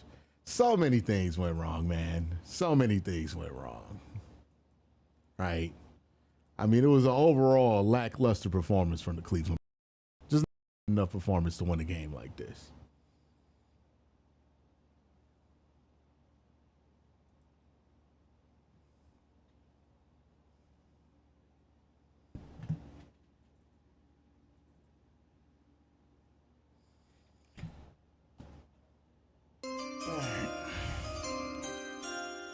You want to fire Kevin Stefanski? Okay. Promote Jim Schwartz to head coach? Yeah, let's promote Jim Schwartz to head coach. That's always worked out.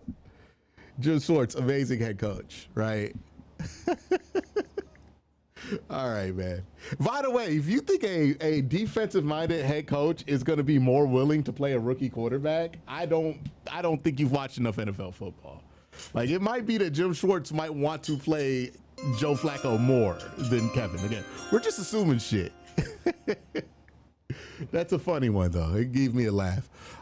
Big Guy TV says, where do you go from here, bro? It's got to get on to next week, man. That's really what you got to do. You just got to put this one down and go on to next week. Play like shit this week. If you play better next week, maybe you got a chance to win. And then you're 2-3. You get the 2 wins you needed in the first 6, and then you just move on to an easier part of your schedule. That's really it. That's your only option. You got to move on to next week. Can't really dwell on it.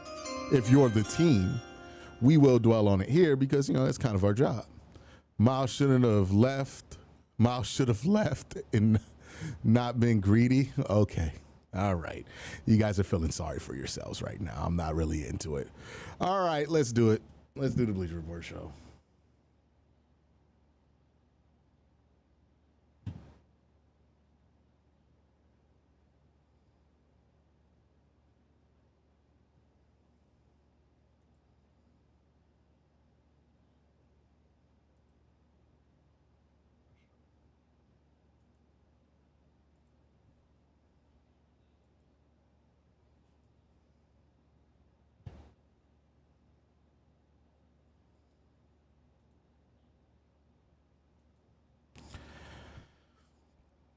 Well, if you want to beat a team like Detroit, you got to play your best football if you're a team like the Cleveland Browns. We knew Detroit was the better team coming into this week. We knew that Detroit had higher aspirations than the Cleveland Browns. They're in a much different place.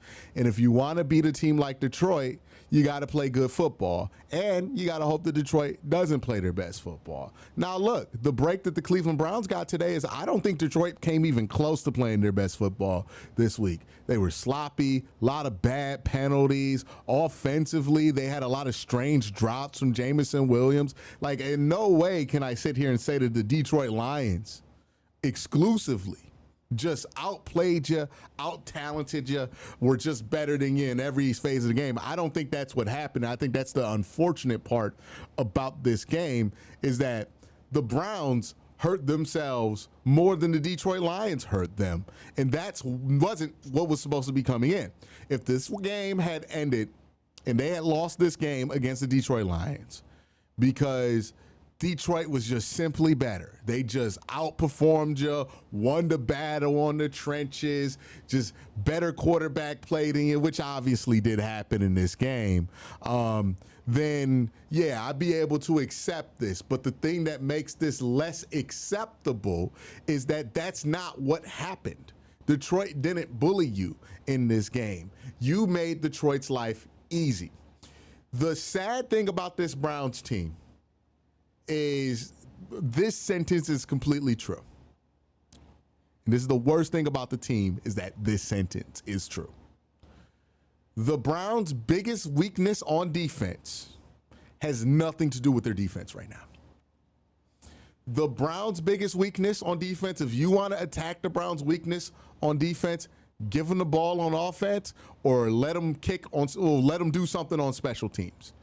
Special teams and offense have been the backbreaker for this defense. I think Ray Rags, who donates in chat during the live stream a lot, he brought up that the Browns had given up over 100 points this year, but almost 50 of those points were from possessions earned after interceptions or plus possessions after bad kick coverage. That's what's killing you right now. You know, the Browns gave up a kickoff return touchdown. Joe Flacco was rancid in this game. And that's where the Browns are. If you want to beat the Browns defense, you're not going to outperform them with your offense. Nobody has. The Browns have played 4 good quarterbacks 4 weeks in a row, and every week I'm saying to myself, I don't think the other quarterback really played their way out the Browns defense to the point to where the Browns defense wasn't a problem for them. No. It's that the Browns offense is creating extra opportunities for the other team's offense, or the Browns special teams are creating extra opportunities. Give me 1 second.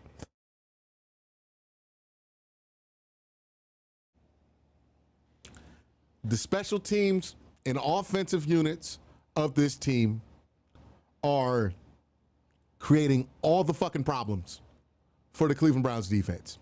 And look, I don't even think this was the defense's best performance, right? I think they let Jahmyr Gibbs get loose a little bit too much for my liking. 15 carries, 91 yards, and a touchdown. Some of that came at the end of the game, but still, I think they let him get a little too comfortable back there. They weren't tackling as well as I expect this team to tackle, and I don't think they got the rate of pressure that I expected. No sacks in this game from this defense. So I'm not completely taking the defense off the hook here. This was probably their worst performance of the year, but still, if you look at how this team fared and why they struggled to keep up in this game, the defense was not the biggest problem, or even up to the point to where you would say they were a massive problem for you. They didn't play lights out, but your special teams created points for Detroit. Your offense created points for Detroit on multiple occasions, right? The fumble and the interception both led to touchdowns from Detroit. And then obviously the kickoff return touchdown led to points for Detroit. Like, I don't think the defense played well enough to win this game against Detroit, regardless of what was going on with the offense, if we got a neutral performance from them. But I also don't think that they're the main problem, because the main problem right now is that the biggest issue, the biggest leaker of points on this team is the offense and the special teams. We're so far away from complimentary football. Like, we're so far away from it. We're not playing complimentary football. We're playing, I don't even know what a clever turn of phrase would be for it. It's awful football here, right? The defense is not just not being helped by the offense, it's being harmed by the offense. Like, we're playing contemptive football on the other sides. It's awful. Our special teams units, awful. Look at the field. Like, again, you want to beat a team like Detroit, you got to win the field position battle. You got to win the turnover battle. We lost both of those battles here, right? Like, Detroit only outgained the Browns by 30 yards in this game. They put up 34 points to the Browns 10. And you might ask yourself, how does Detroit only outgain us by 30 yards? And that ends up in such a wide difference in points. I'll tell you how that happens. It's field position, right? First drive of the game for Detroit, first scoring drive of the game in the first quarter. They get the ball at the Detroit 35 because we did a terrible job covering the kickoff. So that meant that they only had to go 5 plays, 65 yards to score. Cleveland scored on the drive before. They had to go 13 plays, 88 yards, right? So the level of difficulty here to score a touchdown is just drastically different. Field goal for Detroit, their next scoring drive. Well, let's see where they started that drive at. They started that drive at the Cleveland 46 because of an interception from Joe Flacco, right? And then let's see their next scoring drive, their touchdown, right? At the end of the half, they get the ball at the Cleveland 5 because of another interception from Joe Flacco, which leads to a 5-yard scoring drive. We can keep doing this for almost every score that the Detroit Lions got, right? Later in the game, I believe in the fourth quarter, they got a touchdown Where they start this drive? At the Cleveland 20. That's the one drive they scored a touchdown on that they had to go down the field. No, never mind. I'm tripping on that. They got the ball at the Cleveland 20, which meant that they only had to go 20 yards to score because the Browns fumbled on the drive before. That's not even including the touchdown that they got off a punt for the Cleveland Browns. I mean, we're talking about 21 points off bad field positioning. Not 21. 17 points off bad field position, plus 7 from the kickoff return. Just abysmal attempts at playing any level of complimentary football, right? We're not winning the field position battle. We're not even coming close to winning the field position battle. We're giving Detroit easy drives, easy chances to score, all of this stuff, and then we're wondering why we're losing. We played losing football today. And look, a lot's going to be said about the quarterback position, and a lot should be said. Joe Flacco was terrible in this game. This offense has scored 10 points. I think throughout the first 4 weeks of the season, we have scored like less than 80 points or something ridiculous like that. We're scoring less points this year than we scored last year at this point of the season. Like, it's bad. Joe Flacco is bad, right? And look, I'm somebody who is not a big fan of playing a rookie super early in this season because of the obvious issues that you might run into if you play a rookie this early. But the truth is, you're at a point to where you have no choice, right? Maybe this will be, and this partly is on the team for rolling into the season with a rookie as a backup. Because if they had like somebody like a Kenny Pickett, maybe they're able to be more flexible at quarterback, and they could have benched Joe Flacco longer ago. But because there's a rookie, you do have to kind of pay due diligence to, hey, are we putting this guy in the best position to succeed? But Joe Flacco, 4 interceptions, 2 touchdowns. How many turnovers? I don't even think this counts the turnovers, but I think he has 2 other fumbles so far in his run in Cleveland this year. The sequel is nowhere. You know what this is like? It's like they made Coming to America, and we all had fun with Coming to America in the 80s. And then, like, Amazon makes Coming to America 2, and it's terrible, right? This is the Hollywood 30 years later sequel, and it's not good. The sequel has been awful. I have not wanted to bench the quarterback, not because I'm a believer that Joe Flacco is going to turn it around, but just because I want as much as possible for this team to not put a quarterback in a shitty situation like they have my entire life. Unfortunately, I don't think we're going to be able to avoid that. Like, they're turning the ball over at such a rate at specifically the quarterback position that you have to consider making a move, right? One of the big things that are going to be a catalyst for having to make a move or not is does the locker room believe in Joe Flacco anymore? I find it hard to believe that the locker room believes in Joe Flacco anymore. If they don't believe in him, you got to move off of him, right? Once that's gone, once they don't believe in him, you got to move off of him. I feel like we're at that point where you have forced the hand of everybody involved, and now you got to play this rookie in London in week 5 against the Minnesota Vikings, who are going to blitz the shit and disguise the shit out of him, right? Like, look what Brian Flores did to Jake Browning last week. It was brutal what he did to that guy. And Jake Browning is not even a rookie, right? I think Jake Browning has been in the league 4 years. And he disguised him and confused him to death. And now they're at that same place where their hands kind of forced. Like, how do you walk in the next week and you play Joe Flacco, right? And how do you convince these guys this week to think that Joe Flacco's your best chance to win? I know that Kevin's going to say what he needs to in the press conference, that they're not going to completely bench him today, but it's got to at least be on the table. It's got to be something that you consider before you get to Wednesday's practice. And, you know, I think you're at the point to where you might just have to do it. You know, like, you tried it. You tried to go back to what worked in 2023. It just ain't there. right? 4 weeks in. And to be fair to Joe, 4 extremely tough challenges, right? You get Detroit, you get Green Bay, you get Cincinnati, which is not that tough of a challenge, actually. And then you get, what was week 2? Oh, Baltimore, right? So 3 out of 4 of these teams, very tough challenges. And sometimes you aren't being helped by your wide receivers, right?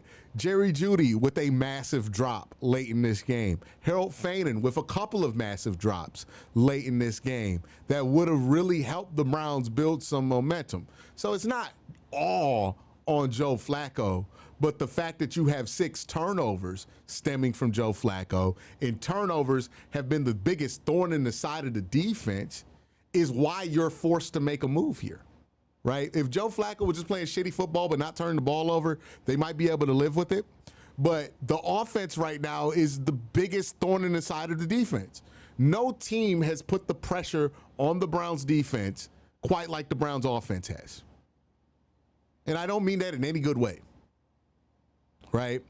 Like, that is why I feel like you're at the point to where your hand's forced. And I don't think this is a move they wanted to make unless their hand was forced. Now, internally, they're going to have to figure out, do they think Dylan's ready? If they don't think Dylan's ready, what are their other options? Because continuing to put Joe Flacco out there with him turning the ball over at the rate that he is just not going to produce positive results. Like, it's not even going to come close to producing positive results. Nobody's believing that it's going to produce positive results. And if Dylan's not ready, why not? You know, like, it's tough. It's tough. But you got to get somebody out there who, at the very least, is not going to turn the ball over at the rate that Joe's turned it over. Like, whether the quarterback play is better or not, it doesn't even matter anymore, right? Like, the quarterback play has not been good. With the rookie quarterback out there, it's probably not going to be great. But the question is, are you going to turn the ball over as much? Because these turnovers are killing us. These turnovers are absolutely killing us. We have been minus in every game that we've played in this season. Joe Flacco has thrown an interception in every game that he's played in. He's thrown multiple interceptions in 2 of them, right? It's hard to believe he didn't throw multiple interceptions in the Baltimore game. He didn't somehow, but he's thrown multiple interceptions in both of them. It's the turnovers at this point, you know, that are going to force your hand. Like, we're almost at the point where it's like, hey, can Bailey Zapp not turn the fucking ball over? Like, if we're not ready to go to Dylan, can we go to Bailey? Can we go to somebody who's not going to turn the ball over? Like, that's the first thing you need to plug before you get to anything, right? If this is about execution, our wide receivers getting open, we're not even having those conversations because the turnovers are so egregious. We're not even having those conversations. And that's the unfortunate part, right? You know, I think they had a plan to maybe wait it out these first 6 weeks and then see what happens. But their hands forced now. If they can't say to themselves truly that they think Dylan's going to turn the ball over less than Joe Flacco, then we're in serious trouble. Serious trouble for the rest of the year. I mean, we're not even worried about getting back to decent at quarterback play. I'm assuming we're going to suck for the rest of the year at quarterback. But can we turn the ball over less? We're not there. We're not there. You know, that's the unfortunate part. So many guys had opportunities to make plays this week. Harold Faden, golden opportunity to make a play, doesn't catch it, right? I had people asking me, well, is this the position coach's fault? Is this the offensive coordinator's fault? The coach's job is to put these players in a position to make plays. When somebody just drops a pass, they're in a position to make a play, they don't make the play, that's the player's fault, right? If we're watching Jerry Jeudy and he's not getting in a position to make a play all game, okay, that's on the coaches. But if you're watching Jerry Jeudy and he's in a position to make plays and he's not making plays, that's on Jerry. Jerry's not been good. He's not been a top-level playmaker in this offense. He's been a pedestrian. Bring back Steve Smith. Bring back Steve Smith. Somebody's got to piss him off again because he's not been a game changer like he was last year. He was a game changer last year. He's just there right now. David Njoku, he's just there right now. Harold Fainin has moments of being a game changer, but drops the ball too damn much to be a game changer. This is like this third critical drop. I've been very complimentary of this rookie class, but Harold Fainan's dropped the ball enough to where I'm like, hey, man, what the fuck is going on with him? Isaiah Bond made some plays, but Isaiah Bond should not be your biggest playmaker at wide receiver right now. But that's where we're at. That's where we're at. Isaiah Bond is the biggest playmaker on offense right now, at least in the passing game. It's Isaiah Bond. He's the one making plays, jumping up, making difficult catches. How is that the case? Quinshon Judkins, he's good, but he's not Saquon Barkley right now. Like, he's not going to just put the whole team on his back. And he's had like 3 weeks of practice. He don't got the conditioning to be able to put the team on his back right now, right? I know somebody was like, let's run Quinshon 40 times. He's not anywhere close to being in the shape he needs to be because he wasn't here during training camp. He's good, but damn. You know, there's limitations to him right now. Obviously, I think this offense will get better as the year goes on, but I don't know how much better, man. I don't know how much better. It looks bad. It looks terrible. This is not a good look for anybody. It's not a good look for Kevin Stefanski. It's not a good look for Tommy Rees. It's bad. Nobody thought that this offense would be juggernauts, but we thought we would put up more points in the first 4 weeks of this season than we did last season, and I don't think that's the case.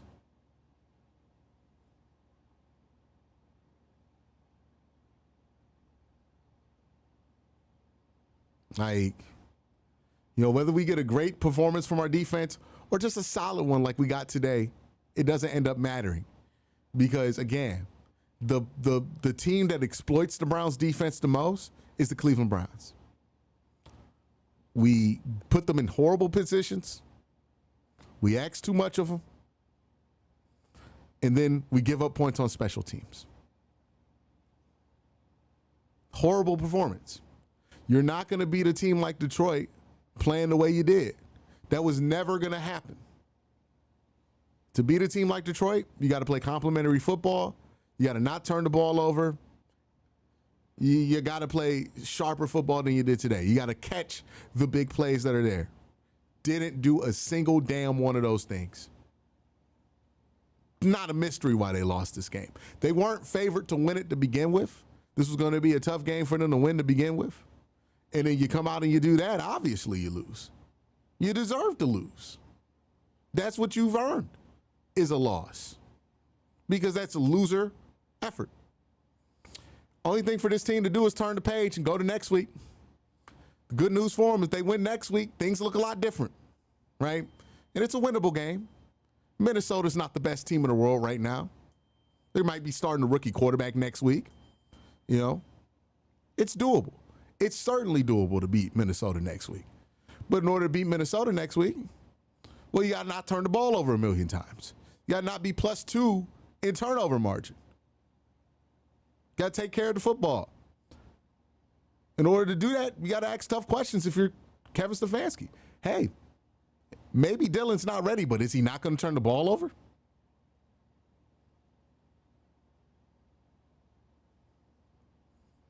Honest to God. The turnovers are what's killing us more than anything. By the way, all this talk about quarterback and what we got to do at quarterback, and I understand that's going to lead to discussion. Look, I do a video every week from the college perspective of these prospects coming up because I understand until this quarterback problem is solved, we're going to live some version of this life, right? We are living the non-quarterback life. I understand it. But a lot of the talk about quarterback, it is letting Bubba Ventrone slide for murder.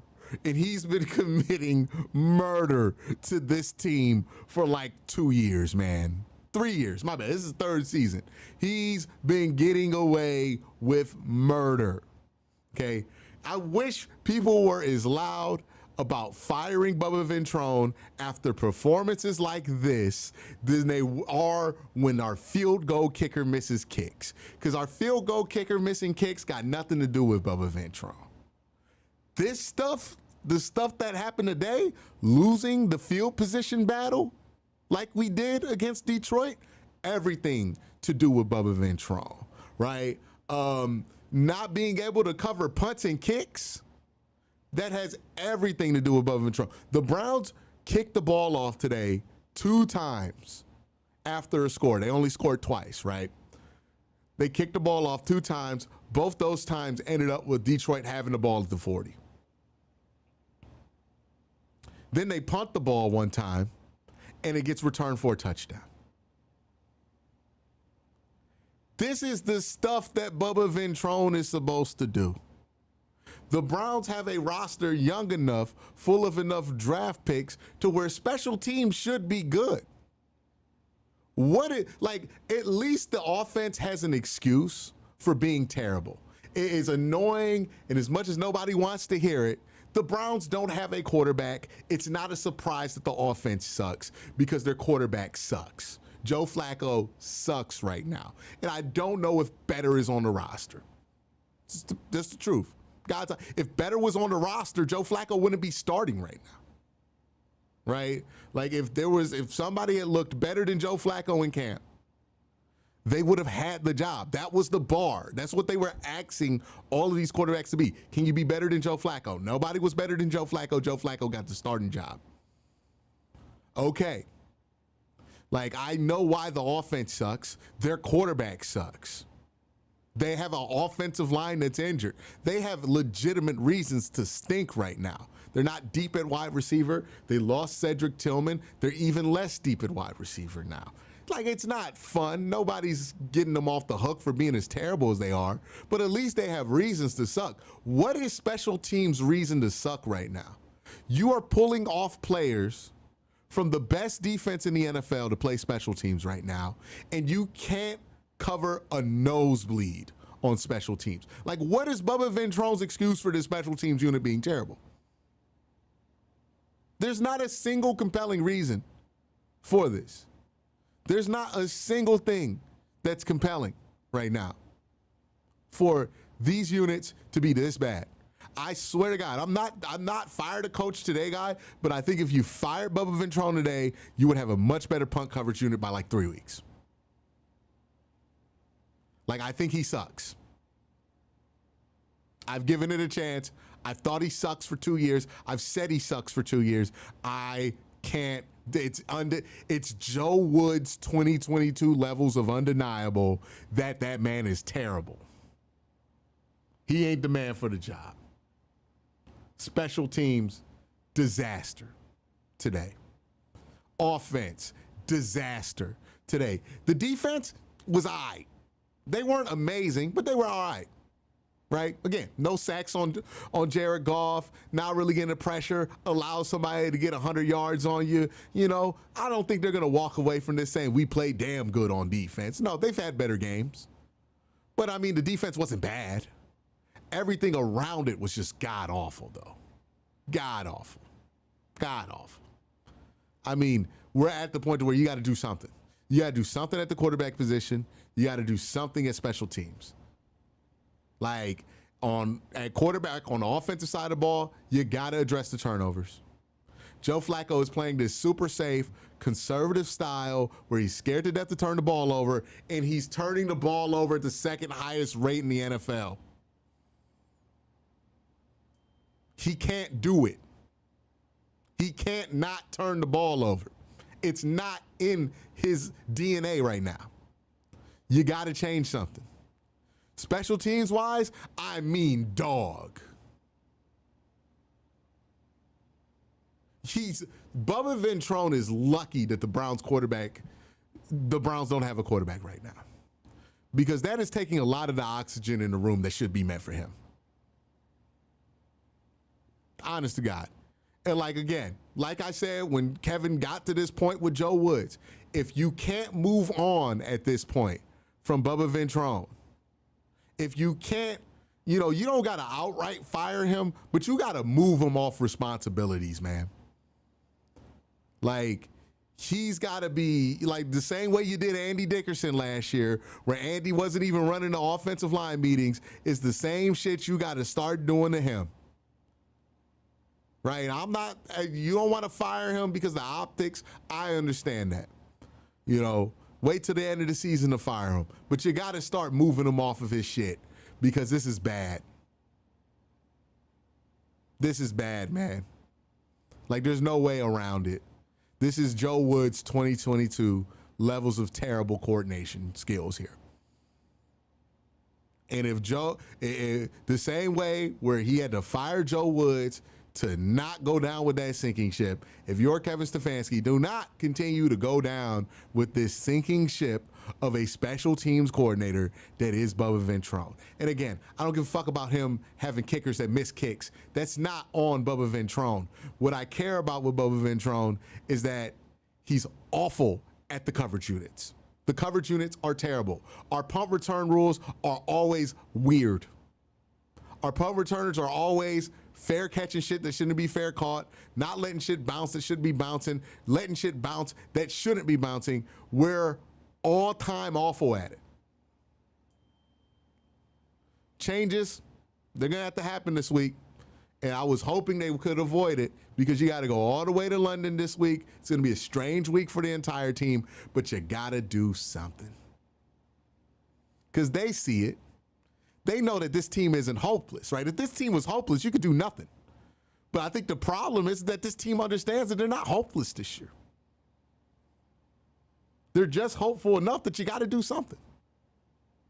Got to do something. Can't continue to sit around and not change anything at this point. You know, I was willing to let this Joe Flacco thing roll out for 6 weeks because I understood you don't want to put a rookie in that kind of a situation. You want to avoid it if you can, but the turnovers has forced my hand. That's where I'm at, you know. And maybe if he was turning the ball over less, we could deal with the mediocre quarterback play, but the turnovers are just too much. It's a bridge too far. Special teams wise, we got to start adjusting who's in charge of these coverages, who's doing what. We got to start pulling coaches from different parts of the team to help with special teams because this is just not it. And again, you might not want to just outright fire Bubba right now because that might be hard to do logistically, whatever. But you can start moving things in that direction. And at this point, there's no reason not to. That's my thoughts on this.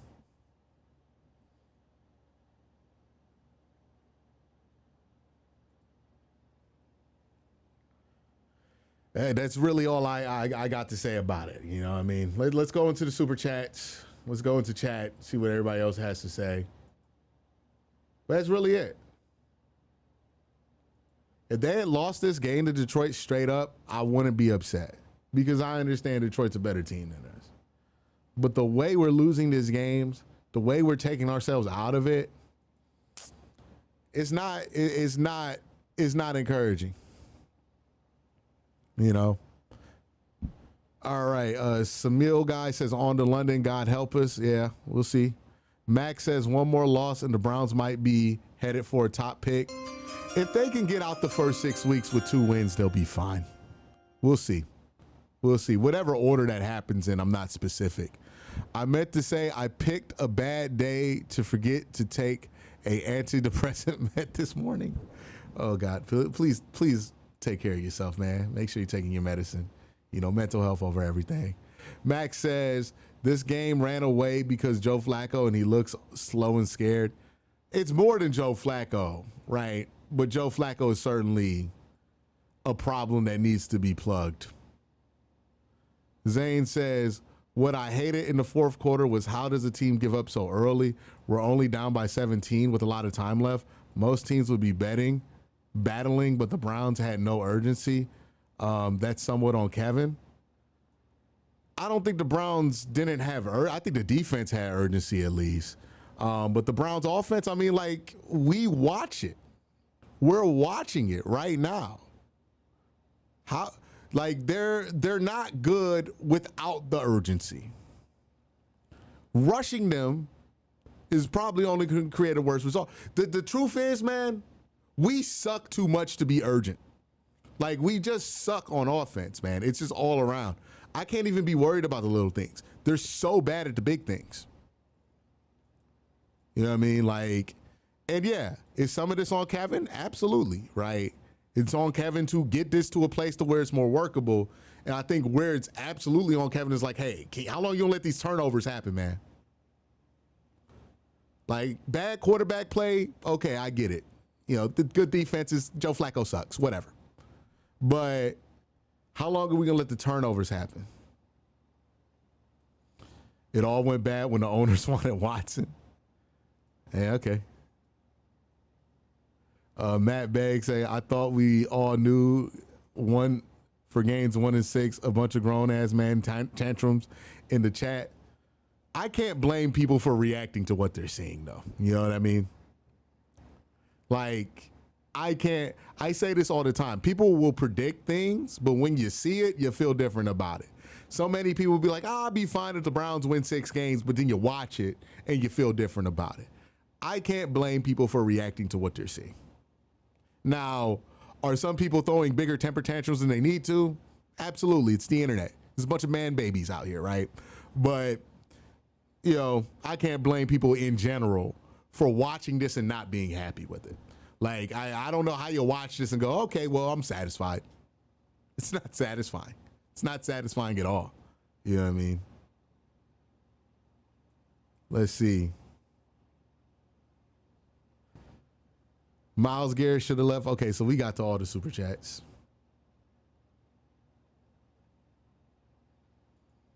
Hey, they got to do something. They got to change something up. Got to stop the turnovers. And the turnovers are happening exclusively at the quarterback position. Fumbles, quarterback. I think all of our fumbles have been on the quarterback. And look, to keep in mind, Joe Flacco almost had a fumble return for a touchdown in this game that got called back because of a defensive holding penalty across the field. So, like, we're fortunate that it was only 31-10.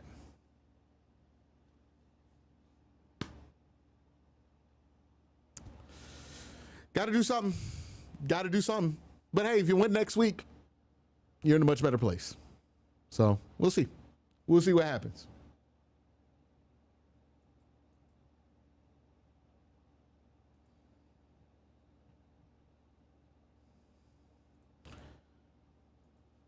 All right. Well, all that being said,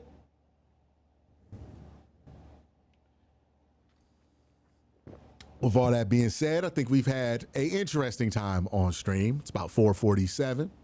Want to thank everybody who showed up on stream. Give yourself a round of applause if you still feel like giving yourself a round of applause.